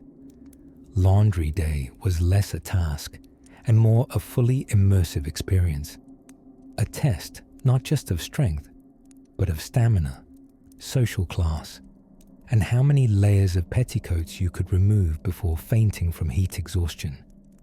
If you gently hovered, ghost-like, through the main scullery of a respectable house on a Tuesday, a prime laundering day of the week, you might have spotted a figure stooped over what looked oddly like a cauldron from a children's book. This large copper would be belching clouds of steam, burbling with the kind of fervour usually reserved for magical potions or unfortunate soups. But instead of frogs' toenails and dragon root, it was simmering with water, soap shavings, and an ever-growing pile of linens of various degrees of distress. Now, lest you imagine that the linens simply lolled in the bubbles until they emerged miraculously clean and wrinkle-free, let us introduce you to the triumphant chaos of possing. Possing was a vigorous, rhythmic plunging motion, done with a long wooden stick, or if one was unlucky, with one's own arms, that jabbed, stirred, and otherwise agitated the clothes in the hot water with all the finesse of a baker wrestling rogue dough. The tool of choice was often the posser, which sounds vaguely like a forgettable 1980s sci-fi villain, but was actually a bell-shaped plunger on a stick. It made a sloshing thump-thump-thump throughout the morning, echoing through homes like a weary war drum. As if this weren't enough of an upper body workout, Victorian laundresses then had to rinse the garments, but rinsing was a deceptive term. One didn't just dip the item in water and call it a day. No, first, the soap-slick sheets had to be wrenched out of the cauldron, steaming and slippery, and flung into the rinse tub. This required a heroic grip and a soul willing to endure both near boiling water and the indignity of constant splashback. The rinsing tub, often filled with cold water to shock the fibres into cleanliness, why not emulate a chilly river after all, would then become home to a new round of possing. But allow us a moment to marvel at the rinse water itself. It was a sort of liquid time capsule. After a few rounds, it developed what some might charitably call a characterful complexion, a rich, murky grey, sometimes tinged with mystery yellows or a hint of stocking mauve. Only the bravest of garments endured more than one rinse with that concoction. Once rinsed, the next task was wringing. And here, dear dreamer, history offers a mechanical marvel: the mangle. The mangle was a beast of burden disguised as a Victorian invention. Imagine two heavy wooden rollers set in a cast-iron frame, operated by a large crank handle, or as some housemaids called it, the handle of doom. The clothes were fed between the rollers, squeezed until flat, and then collected, hopefully in one piece, on the other side. The process took both precision and perseverance, not to mention the occasional sacrifice of fingerskin. Some mangles had a curious tendency to creak and groan dramatically, as if they were sighing with each pillowcase. Others had the dreamy fatalism of simply refusing to turn until oiled with bacon grease or bribed with a stern talking to. But oh, the satisfaction of watching a soggy undershirt emerge, not dripping, but merely damp.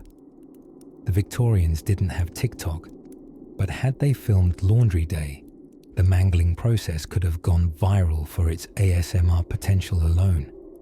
Of course, for households not lucky enough to own a mangle, Wringing meant twisted hands wringing twisted towels, while quietly mulling over twisted fates. As linens reached their final, vaguely dry state, they were laid delicately upon wooden racks or strung along lines like Victorian prayer flags. If it was sunny, the air sang with the smell of soap and damp cotton, mixing with chimney smoke and laundry day dreams.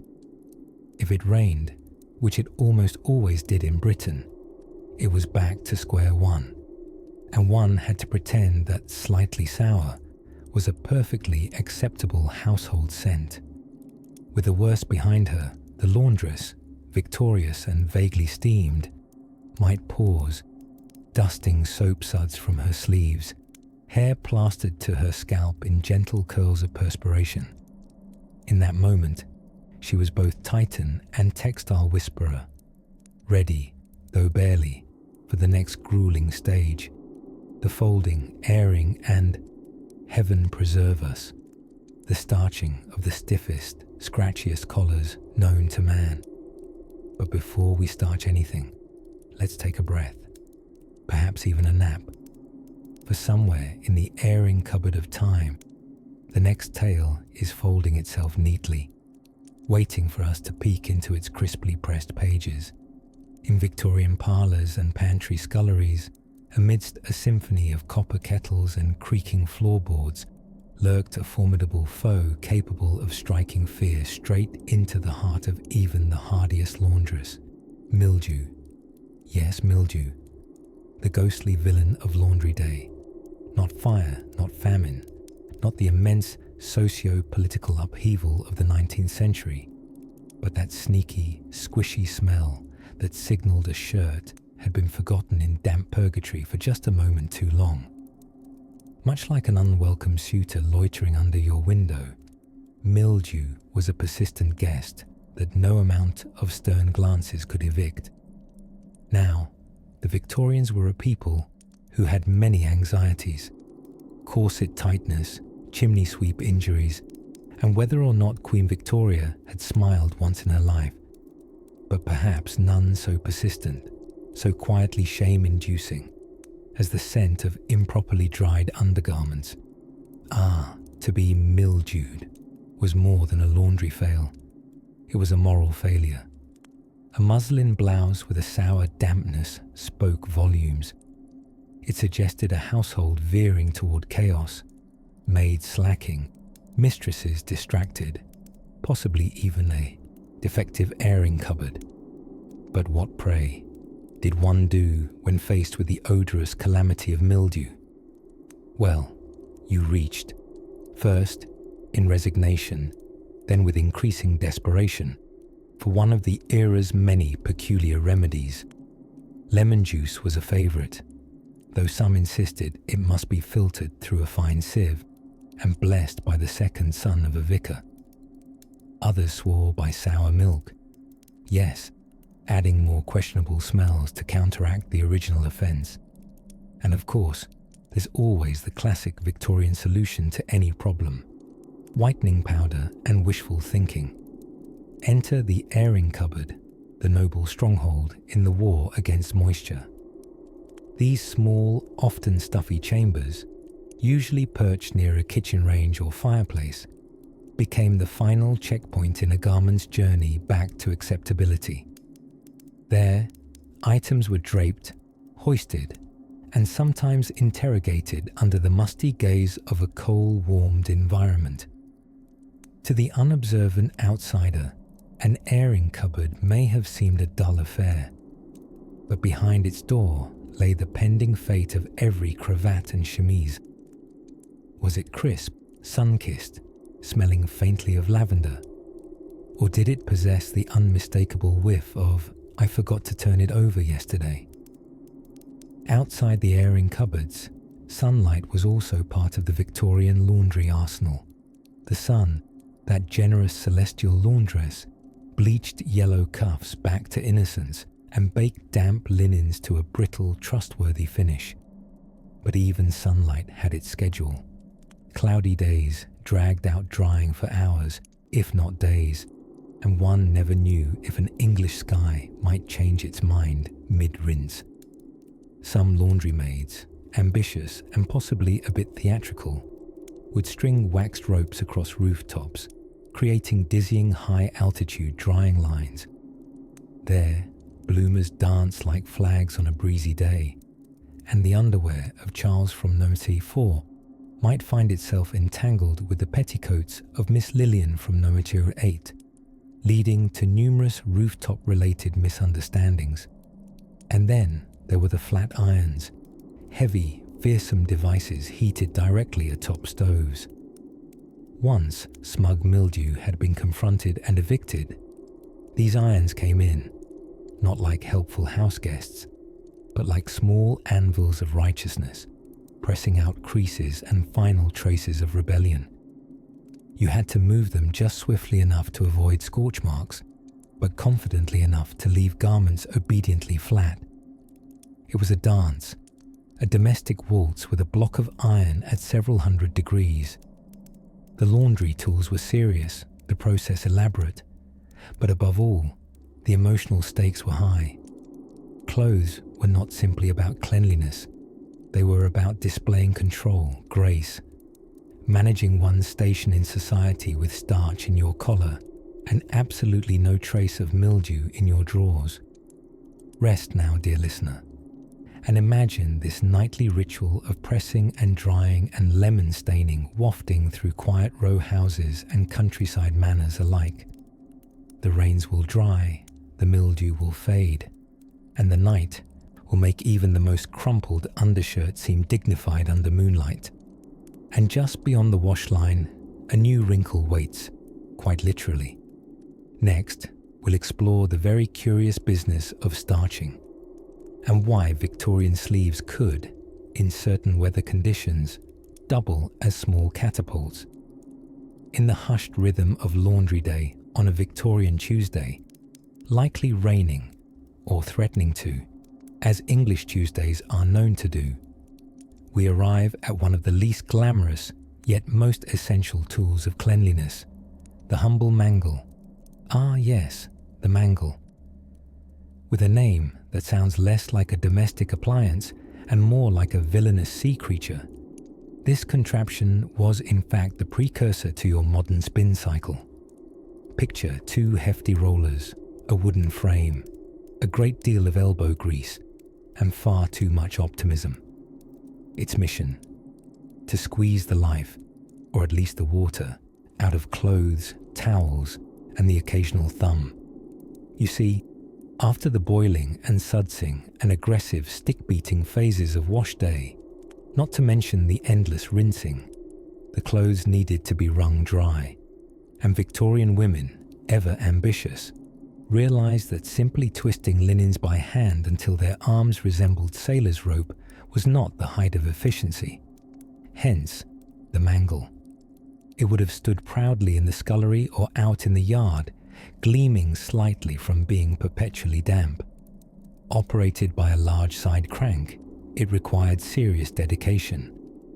As you turned the handle, items would inch through the rollers with such aquatic drama that it's a marvel the mangle never received an opera. Sheets went in soggy and emerged only slightly less soggy, like they just remembered something embarrassing and began to sweat nervously. You had to feed the garment carefully, align it just so, then turn the crank with both hands while diplomatically encouraging the rollers not to eat the entire shirt, collar first. A misaligned sleeve might disappear entirely, only to emerge later with all its buttons mysteriously flattened into abstract sculpture.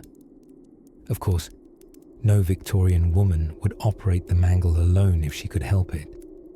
This was the golden age of teamwork, usually between sisters, daughters, or an unusually robust great aunt who had opinions on absolutely everything and wrists like bridge cables. One person did the cranking, another the feeding, and a third retrieved the flannel bloomers that had been flattened into textile linguini. More advanced households had the upmarket version, a box mangle. This was a behemoth of polished wood and iron weights, enough metal to mildly alarm the neighbours. The box mangle didn't so much squeeze clothes as it squashed them under heavy pressure, a bit like the emotional management style of the Victorians themselves. You'd load the linens, position the box, and then, through some very Victorian sorcery, walk the box back and forth using rods or wheels until the items within resembled postcard-perfect flannel. Mind you, mangling was not without hazard.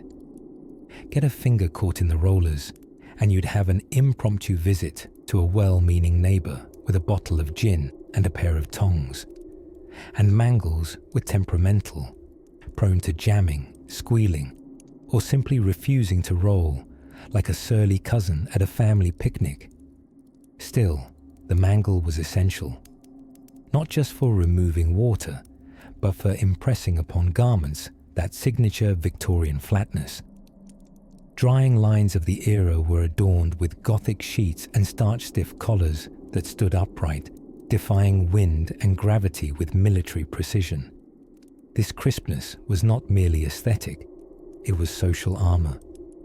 A finely mangled shirt cuff could say, "I respect myself," or more importantly, "I'm no anarchist." And heaven forbid one should air their unmangled linens in public. That would be perilously close to airing one's dirty laundry, the ultimate faux pas. Yet, despite its unwieldy mechanics and high drama, there's something comforting about the ritual of the mangle, the turning, the pressing, the teamwork. It was a process that took time, part chore, part orchestra of domestic determination. These were machines that didn't just wash clothes. They washed away the week's grime, the coal dust, the muddy splashes from horse-drawn cab rides, and the faint aroma of boiled carrot soup that clung to everything in a radius of 20 paces. And so, as the final items emerged, less dripping, more resigned, they'd be carefully shaken, clothes-pinned, and left to dry peacefully in the overcast embrace of British daylight. Now, our mangle's job is done. Its rollers creak in satisfaction, the laundry is airing, and the washing women, their sleeves rolled, waist aprons slightly askew, pour themselves a cup of tea and a brief sigh. Soon, they'll march onward to the next pressing concern, starching. That glorious, glue-adjacent process of ironing identity into every fold. We'll tiptoe in quietly as they stoke the iron fire. The scent of scorched linen awaits. While most of us today toss our socks into a machine, press a button, and then promptly forget about them until they mysteriously reappear, warm, dry, often entangled with an unrelated dish towel. In Victorian times, laundry had an entirely different, shall we say, spiritual significance. And by spiritual, I mean the kind of epic ritual that might cause you to reconsider what sins you committed to deserve such toil. Now, we've already examined the blood, sweat, and lye soap involved in the actual washing. But let's turn our attention to a lesser-sung hero in the sudsy opera of Laundry Day, the drying process. Oh yes, you hadn't thought about that yet, had you? After Raleigh, the washerwoman wrung your bloomers within an inch of their fashionable lives, they weren't immediately folded away into a pine-scented chest. No, they had to dry. And in dreary old England, where sunshine is more of an occasional guest than a reliable roommate, drying laundry was as much an art as it was a gamble. Outdoors offered the ideal, when the weather was in a particularly generous mood. Clothes would be pegged onto lines strung across gardens using hand-carved wooden pins that had almost certainly lived more dramatic lives than many of the people who used them. These pegs were often sold by travelling folk, including the famous peg sellers of Romany heritage. You could always tell the truly excellent pegs. They held your underclothes aloft even when a north wind tried to transform them into spectral kites. But of course, this being Victorian Britain, sunshine was a capricious beast, appearing once every fourth Tuesday under certain planetary alignments. That meant much of the drying happened indoors, where innovation, desperation, and mild disregard for fire safety collided. Enter the clothes horse, not the mythical breed of equestrian whose only job was to parade about in trousers, but rather the folding wooden rack used to dry garments by the hearth.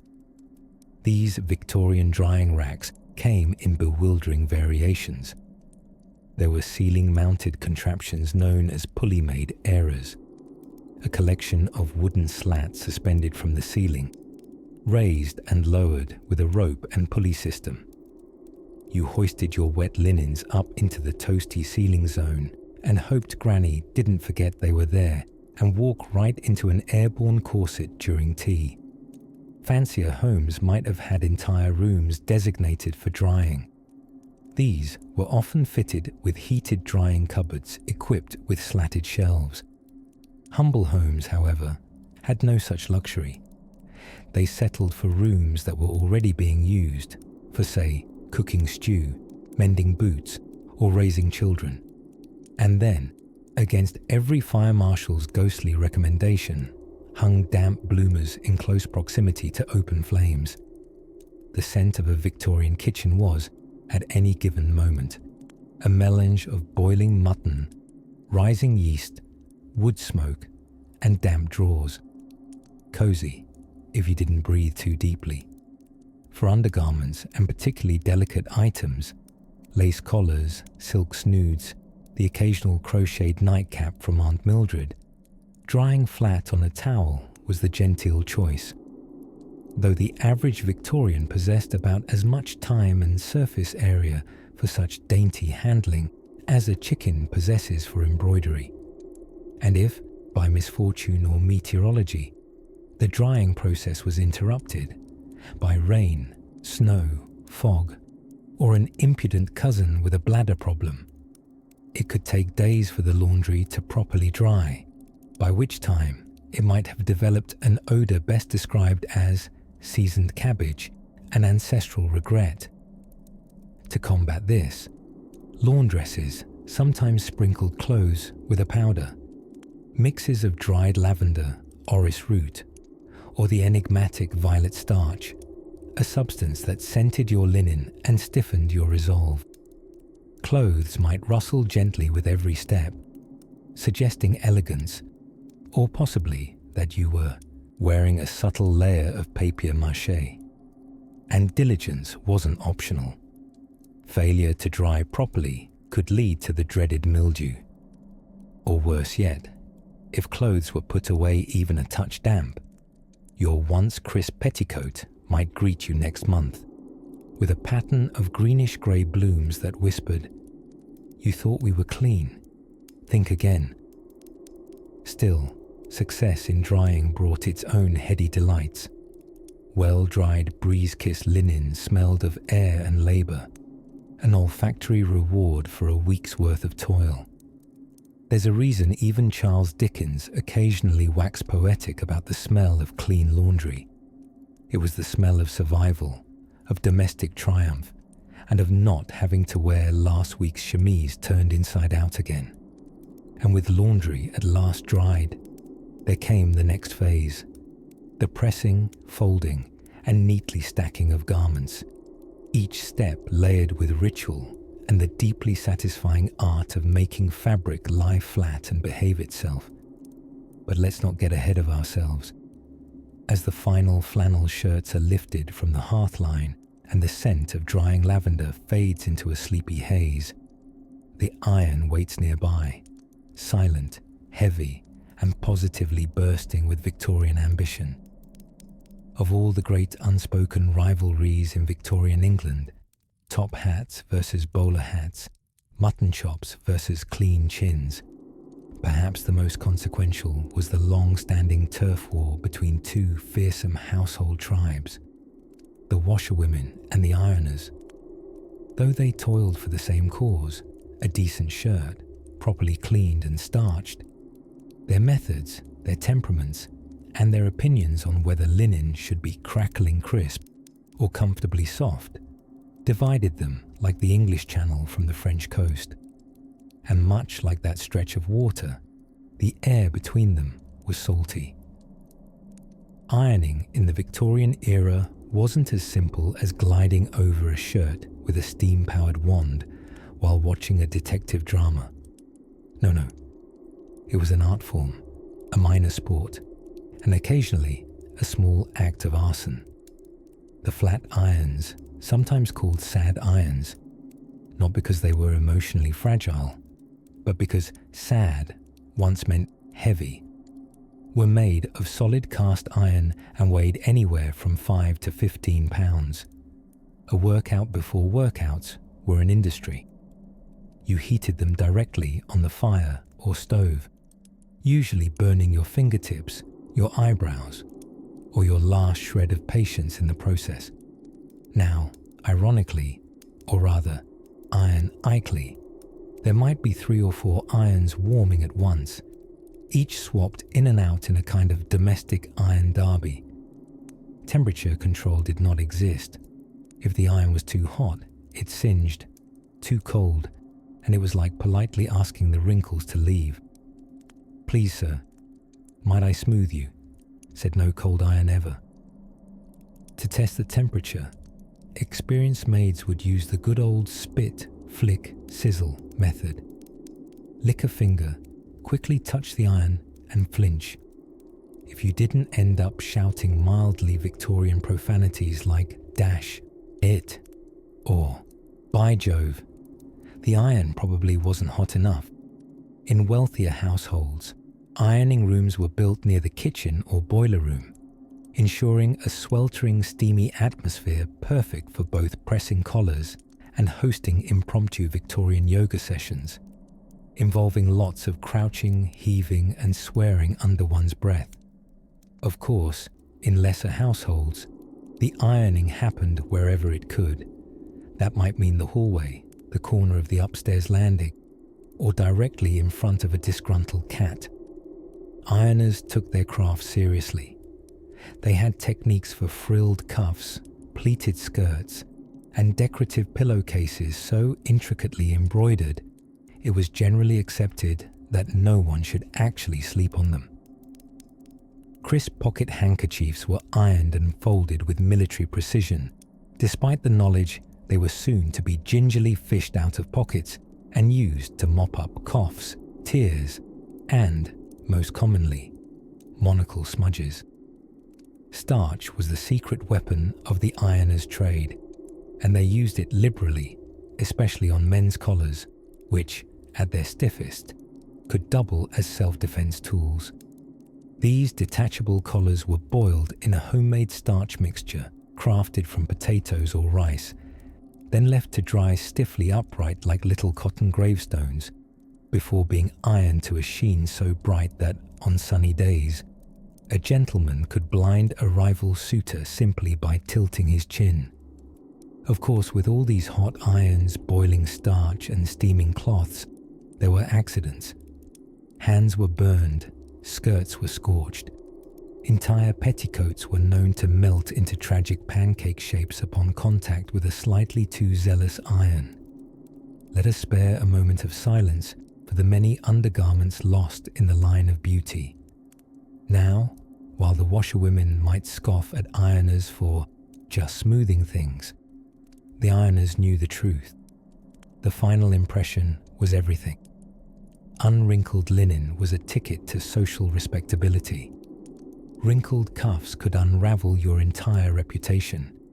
You could be clean as an angel, but if your shirt drooped sadly off your shoulders, society might assume you'd been living in a hedge.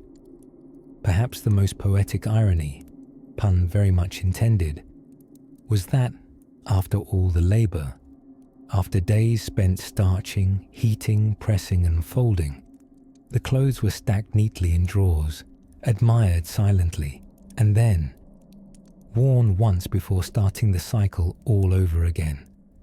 But as the fire-burnished irons cooled and the starch jars stood empty like miniature ghost faces, there was something satisfying in the hush of a perfectly pressed blouse or a napkin folded into delicate triangles. For the ironer, each crease was a silent signature, each cuff a quiet declaration. I was here, I fought the wrinkle, and I won. And now, with linens pressed and tempers cooled, let's wander into the next quiet corner of Victorian washing, where even the drawers have stories of their own. By the time supper hour approached on a Victorian laundry day, the wash house had transformed into something resembling a steam-fueled jungle. There were puddles of water that refused to dry, sweat-sodden aprons clinging to backs, corsets slightly loosened in defiant rebellion against decency, and a sort of dreamy fatigue that made every movement feel syrupy, like wading through a very damp pudding. And yet, there was more laundry left to do, because after the ordeal of scrubbing, boiling, wringing, and rinsing, came what might be called the final boss level of Victorian laundering, the pressing and mangling. Not mangling in the sense of destroying your favorite shirt after a careless spin cycle, though that did happen, but the use of a mangle, a device built with all the grace and gentleness of a medieval torture rack. Early mangles were comprised of two heavyweight rollers mounted in a wooden frame, cranked by hand. The poor laundress fed damp linens into the machine with a mixture of dread and hope. Dread that her sleeve might follow the pillowcase into the rollers, and hope that the result would be something dryish and vaguely wrinkle-free. These devices could flatten creases, press sheets, and occasionally rebel altogether and toss themselves to pieces like a diver in a melodrama.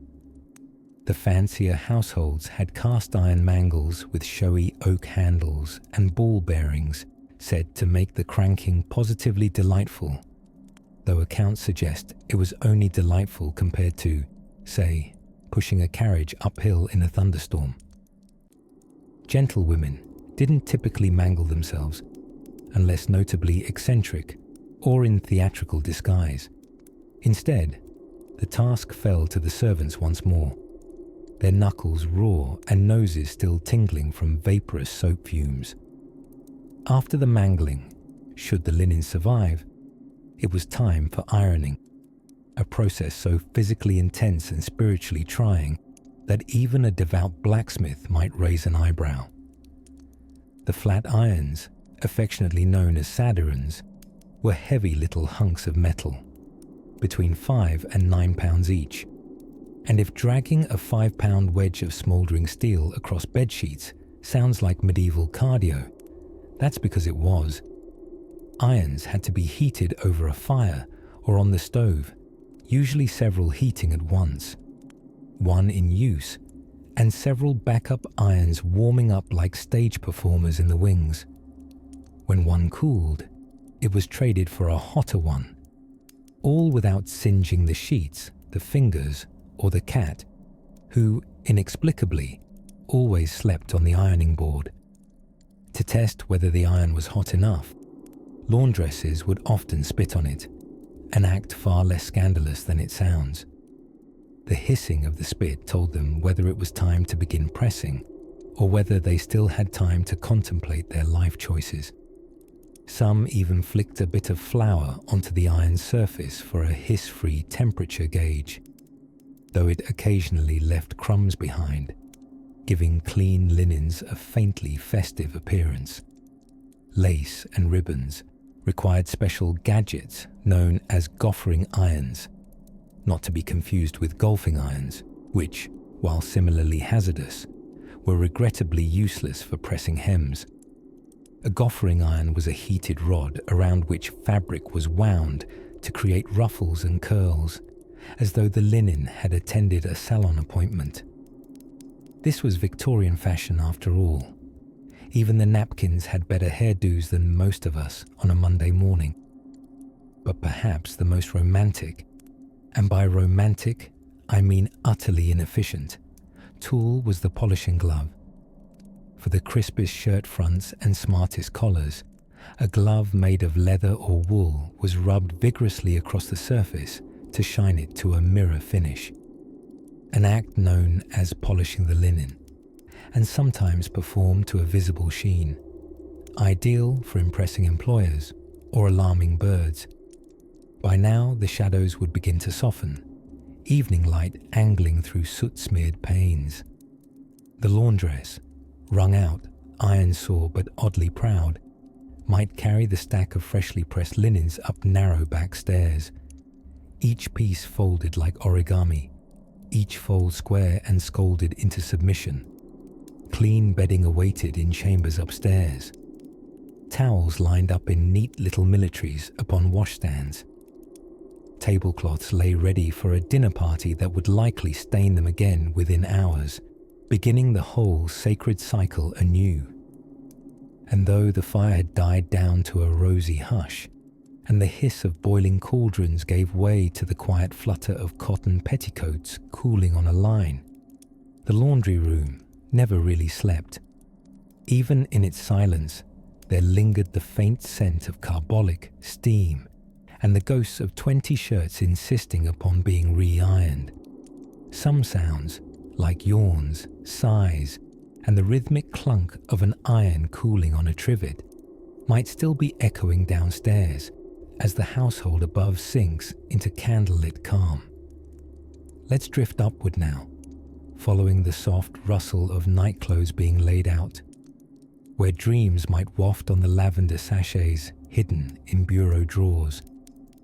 And soon we'll visit the mysterious rituals of folding and storing laundry in a Victorian wardrobe. Even the most disciplined Victorian schedules, with their relentless tick-tick-tick of time and duty, were vulnerable to the unexpected. And on laundry day, the unexpected usually wore muddy boots and had just tripped over the cat while holding a freshly boiled bedsheet. Now, let us drift into the wash house. But not on Monday morning. No, today we find ourselves nearing the end of washing week. The linens have been sudsed, scalded, and bashed into submission. The air has lost its sting of lye and steam, and the piles of damp fabric have been properly tortured and hung in that peculiar patchwork across gardens, alleys, and stair rails. But one final ritual remains, and it is a theatre of such loud, rhythmic huffing that even the chimney sweeps look up from their soot. Welcome to ironing day. In a world without plug sockets or Netflix, the iron wasn't some dainty thing you pushed around while scrolling through text messages you meant to respond to 2 days ago. No, the Victorian iron was a solid metal slug, about as lively as a cannonball and just as warm when it finally got going. These beastly implements were heated over a hearth or a stove, scalding hot and savagely unforgiving. Touch the business end, even by accident, and you'd enjoy the odd experience of seeing your fingerprints replaced by the outline of your poor decision-making. Most households had 2 or 3 irons, preheating like soldiers in wait, because by the time one cooled down, efficiency demanded another already be searingly ready. Ironing itself was a strange ballet of timing and mildly controlled panic. Too hot, and your linen would scorch, stiffen, or develop aggressive tan lines. Not hot enough, and you might as well be rolling your laundry under an elephant for all the good it would do. And then, the starch. Victorians didn't just want clothes clean. They wanted clothes to stand at attention like disciplined soldiers. Dresses needed to swish, bonnets required structural integrity, and collars had to be crisp enough to intimidate the lower classes. Let's be honest, the starch could probably hold up a modest barn roof in a pinch. Starch was often homemade, brewed with the quiet menace of someone creating glue but with more fashionable goals. Flour or potato starch would be mixed with water and sometimes blued to get that soul-cleansing whiteness. The mixture was then rubbed into the garments, allowed to dry until they could practically rustle like paper, and finally ironed into glistening submission. Imagine ironing a shirt so starchy that wearing it felt like folding yourself into a brittle scroll. Victorian fashion, where looking good came at the cost of sitting comfortably or breathing deeply. The truly elite, however, didn't mingle with such tasks personally. They had the help of a laundress, a title that sounds gentle and poetic, but was essentially just Laundry General of the British Empire. These women were as tough as their flat irons, with arms worthy of arm wrestling any chimney sweep or rogue constable. They could spot a weak seam from 20 paces and had the uncanny ability to divine which shirt belonged to which gentleman based solely on how dramatically he perspired. Still, even the best laundress could not entirely avoid the chaos. Cats would plant themselves defiantly on white sheets, seeking warmth and shedding entire second cats in the process. Children, around 5 minutes after being scrubbed spotless, would toddle over in jam-covered tranquility, smearing a day's labor in a single sticky hug.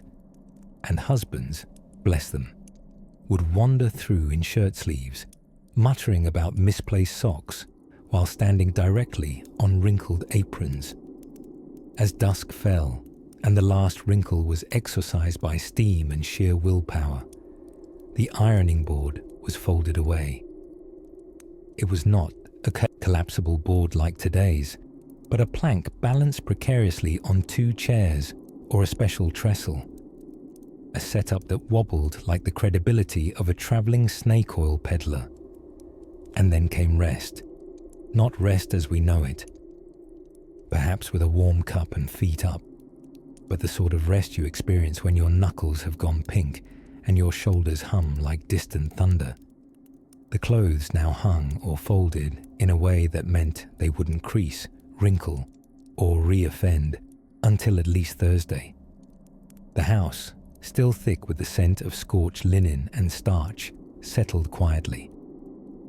Outside, the night gathered its skirts, and the stars blinked open one by one, perhaps admiring their reflections in the glossy sheen of a properly pressed cravat.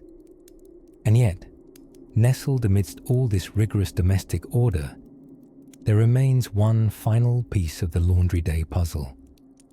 A collection of shrunken misfits, humble oddments, and lonely buttons once loved. The lost things.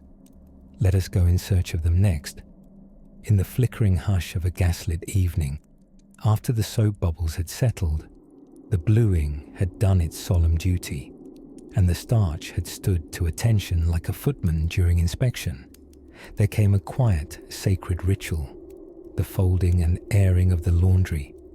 Now, modern minds might imagine this as a calm, candle-scented interlude, but let us not forget that even domestic serenity in Victorian times had a flair for the dramatic. Like everything else in the 19th century, it involved a fair bit of choreography, several stern warnings, and ideally, at least 2 bonneted women arguing about pleat height. Once the garments were clean, using the generous definition of the word clean, where soap residue, rinse water, and the faint aroma of boiled lye all counted as virtues, the freshly laundered items had to be dried and brought inside. That sounds straightforward. Of course, it was not. If the weather allowed, and by allowed, we mean if it wasn't raining sideways, fogging vertically, or snowing aggressively, laundry would be hung in gardens or courtyards on lines stretching like tightropes between barracks-like walls. The wind, always a mischievous party crasher, made the whole process an aerobic exercise in laundry catching. It was generally accepted that a spirited breeze might quietly abscond with a sock, a petticoat, or the vicar's trouser leg, never to be seen again. There were whole colonies of underdrawers fluttering unseen through the hedgerows of Surrey. For those less lucky in the land and sunlight department, there was the drying room, essentially a warm chamber filled with wooden racks and the collective despair of 1,000 soggy crinolines. In larger houses, these rooms were heated by flues and stoves that bravely, but sometimes ineffectively, battled the moist tide. Linen hung in rows like ghostly flags of surrender, exuding that pungent fusion of damp fabric, soap suds, and leftover starch. It was, in short, the scented candle Yankee. Candle never dared to make. Once dried, mostly, nearly, or optimistically, each item was assessed with the seriousness of a dissertation. Drying wasn't the end. No, dear dreamer. The laundry was then aired. This involved placing garments on racks in front of open hearths, under conveniently hot copper lids, or, in the case of the very wealthy, in dedicated airing cupboards, small, toasty closets designed for clothing, linens, and dramatic sighing. Not airing clothes was considered almost criminally negligent, on par with feeding a child a cold pudding or letting a gentleman wear a wrinkled collar to afternoon tea. Clothes needed to be dry, but also warm, relaxed, and societally presentable. A damp chemise, after all, was how fevers began. So said the doctors, housekeepers, and everyone's Aunt Edna. And now we come to the parliament of folding and ironing. Ah, ironing. A practice so vital and yet so perilous that it deserves its own romantic ballad, or at least a sturdy glove. Flat irons in Victorian parlours were not electric, of course. They were solid hunks of metal, heated on a stove or in the fireplace, and with the thermal unpredictability of a moody volcano. To test their readiness, one might employ the traditional spit and sizzle test, or bravely flick a drop of water on the iron's base, where it would either bead up politely or evaporate, while issuing a warning shriek. Then, ever so gently, the laundress would press sleeves, frills, and complicated rows of smocking, while carefully not scorching the household's delicate hierarchy of class-defining fabrics. The stakes were high. A burn mark on lace could result in tears, accusations, or worst of all, having to redo it. Linen shirts were ironed with military precision. Muslin nightgowns were folded at exact thirds and stored with handwritten lavender sachets whispering passive-aggressive botany. Even pillowcases got the couture treatment, though they would be crumpled again by nightfall, as if to remind everyone that perfection was fleeting, especially if one had a snoring spouse with a fondness for leaning heavily to the left. Children's clothes were folded with a maternal wistfulness, as if the act itself might delay the inevitable growth of their limbs or their regrettable interest in steam engines. And underthings, those modest, blushing bits of the wardrobe, were nestled secretly among bedsheets, hidden from view, as if fresh drawers were a shameful luxury best kept between oneself and God. By the end, when all had been cleaned, dried, aired, pressed, stacked, and sighed over, a curious peace would descend upon the household. The laundry was done. For now. The laundress might sit by the hearth with a cup of tepid tea and a sense of quiet triumph, knowing full well that the cycle would begin again as soon as a child sneezed or a gentleman dropped a meat pie down his trousers. And somewhere outside, perhaps fluttering from a chimney or caught on a distant hedgerow, a lone stocking danced its final waltz with the wind. Now then, a final breath, and a gentle leaning into the softness of linen sheets. There's just one more small chapter, tucked neatly into the drawer of dreams. And so, with the last stocking hung like a limp little ghost on the drying rack and the final wrinkles smoothed with Aunt Maud's elbow grease and pure spite. Victorian laundry day draws to a close, not with a bang or a triumph, but a soft creak of the mangle and a contented sigh from the scullery maid leaning against the still warm brick of a black-leaded fireplace. The copper pot, once filled with boiling water, laundry soda, and society's silent judgment, now sits empty, like a weary cauldron after a long day of conjuring miracles from mud and coal smoke. Even the lye soap, resolutely cruel in scent and texture, appears to be dozing in its wooden dish, its day's dirty work done. Somewhere beyond the thick glazed windows, London's gas lamps flicker to life, their ghostly glow casting waltzing shadows over a backyard strung with petticoats like flags of domestic victory. The air is tinged with starch, steam, and just the faintest echo of curses muttered into washboards when no one was looking. The mad rituals of bluing, ringing, and pegging have all poured into this moment, the lavender-sweetened exhale of a clean household, or at least the appearance of one. Inside, Mother is reclined in her embroidery chair, dabbling half-heartedly at a sampler, while resolving never again to schedule laundry and a social call on the same Tuesday.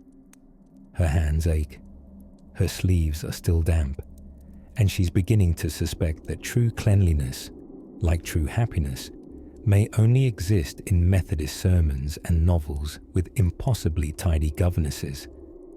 But in the world of Victorian laundry, compromise was cleaner than perfection. Shirts might now be dingy beige instead of coal black. Lace collars may have survived, albeit slightly less lace-like. And that was victory enough. Ah, but what of the children? Those little muddied tornadoes in button boots and jam-stained pinafores. One is curled on the hearthrug, lightly snoring, still clutching the tail of a sock puppet, fashioned from a misplaced stocking. The other is negotiating bedtime in fierce whispers, asking if trousers can be washed with tears alone, as he certainly contributed a full basin's worth today, avoiding the laundry line. Father, for his part, remains blissfully unaware of the day's true toil. Like many Victorian gentlemen, he considers laundry one of those domestic sorceries best admired from the periphery. He's up in the study, knee-deep in correspondence and pipe smoke, convinced that shirts simply regenerate like phoenixes, born anew from the wardrobe each week, mysteriously pressed and fragrant. Meanwhile, the domestic servants, those unsung heroines, have retreated to their quarters, where they'll nurse bruised knuckles and cracked cuticles with cups of weak tea and whispered gossip. They speak softly of Mrs. Langley's bloomers being nearly indecent in size, and how Miss Cecily's lace cuffs had a flirtatious fray to them. Scandalous. One maid dabs her temples with rosewater, while another marvels at how much dirt can live in a gentleman's sock. These quiet comedies, the behind-the-corset banter, are the true poetry of laundry life. The house creaks as night settles in. Somewhere below stairs, the last coal tumbles in the grate, nestling into its ember bed with a contented crackle. Even the laundry lines sway gently in the breeze, their garments now still, like dancers resting after a waltz. There is a peaceful dignity in their damp, sun-whitened silence. And though no one talks of it openly, there's a kind of magic in the rhythm of it all, the soak and scrub and steam and scent of a family's week made tangible. Laundry may not be glamorous, nor spoken of in trembling ballads, but in the folds of a freshly aired bedsheet lies something remarkably like love, or at the very least, decency, so as our story drifts into twilight, and the clothesline stands like a moonlit spine stretching across the garden, Remember, behind every neatly folded handkerchief was someone who battled soap scum with valor. Behind every crinoline, a tale of ringers and weather predictions. And now, dear listener, let your own thoughts slip beneath the warm weight of a blanket well tucked. Let the hiss of cooling irons and the lullaby rhythm of water dripping from cotton lull you deeper still. For no matter the century, there is comfort in knowing that at the end of even the busiest, bubbliest, starchiest laundry day, you've earned your rest. Good night.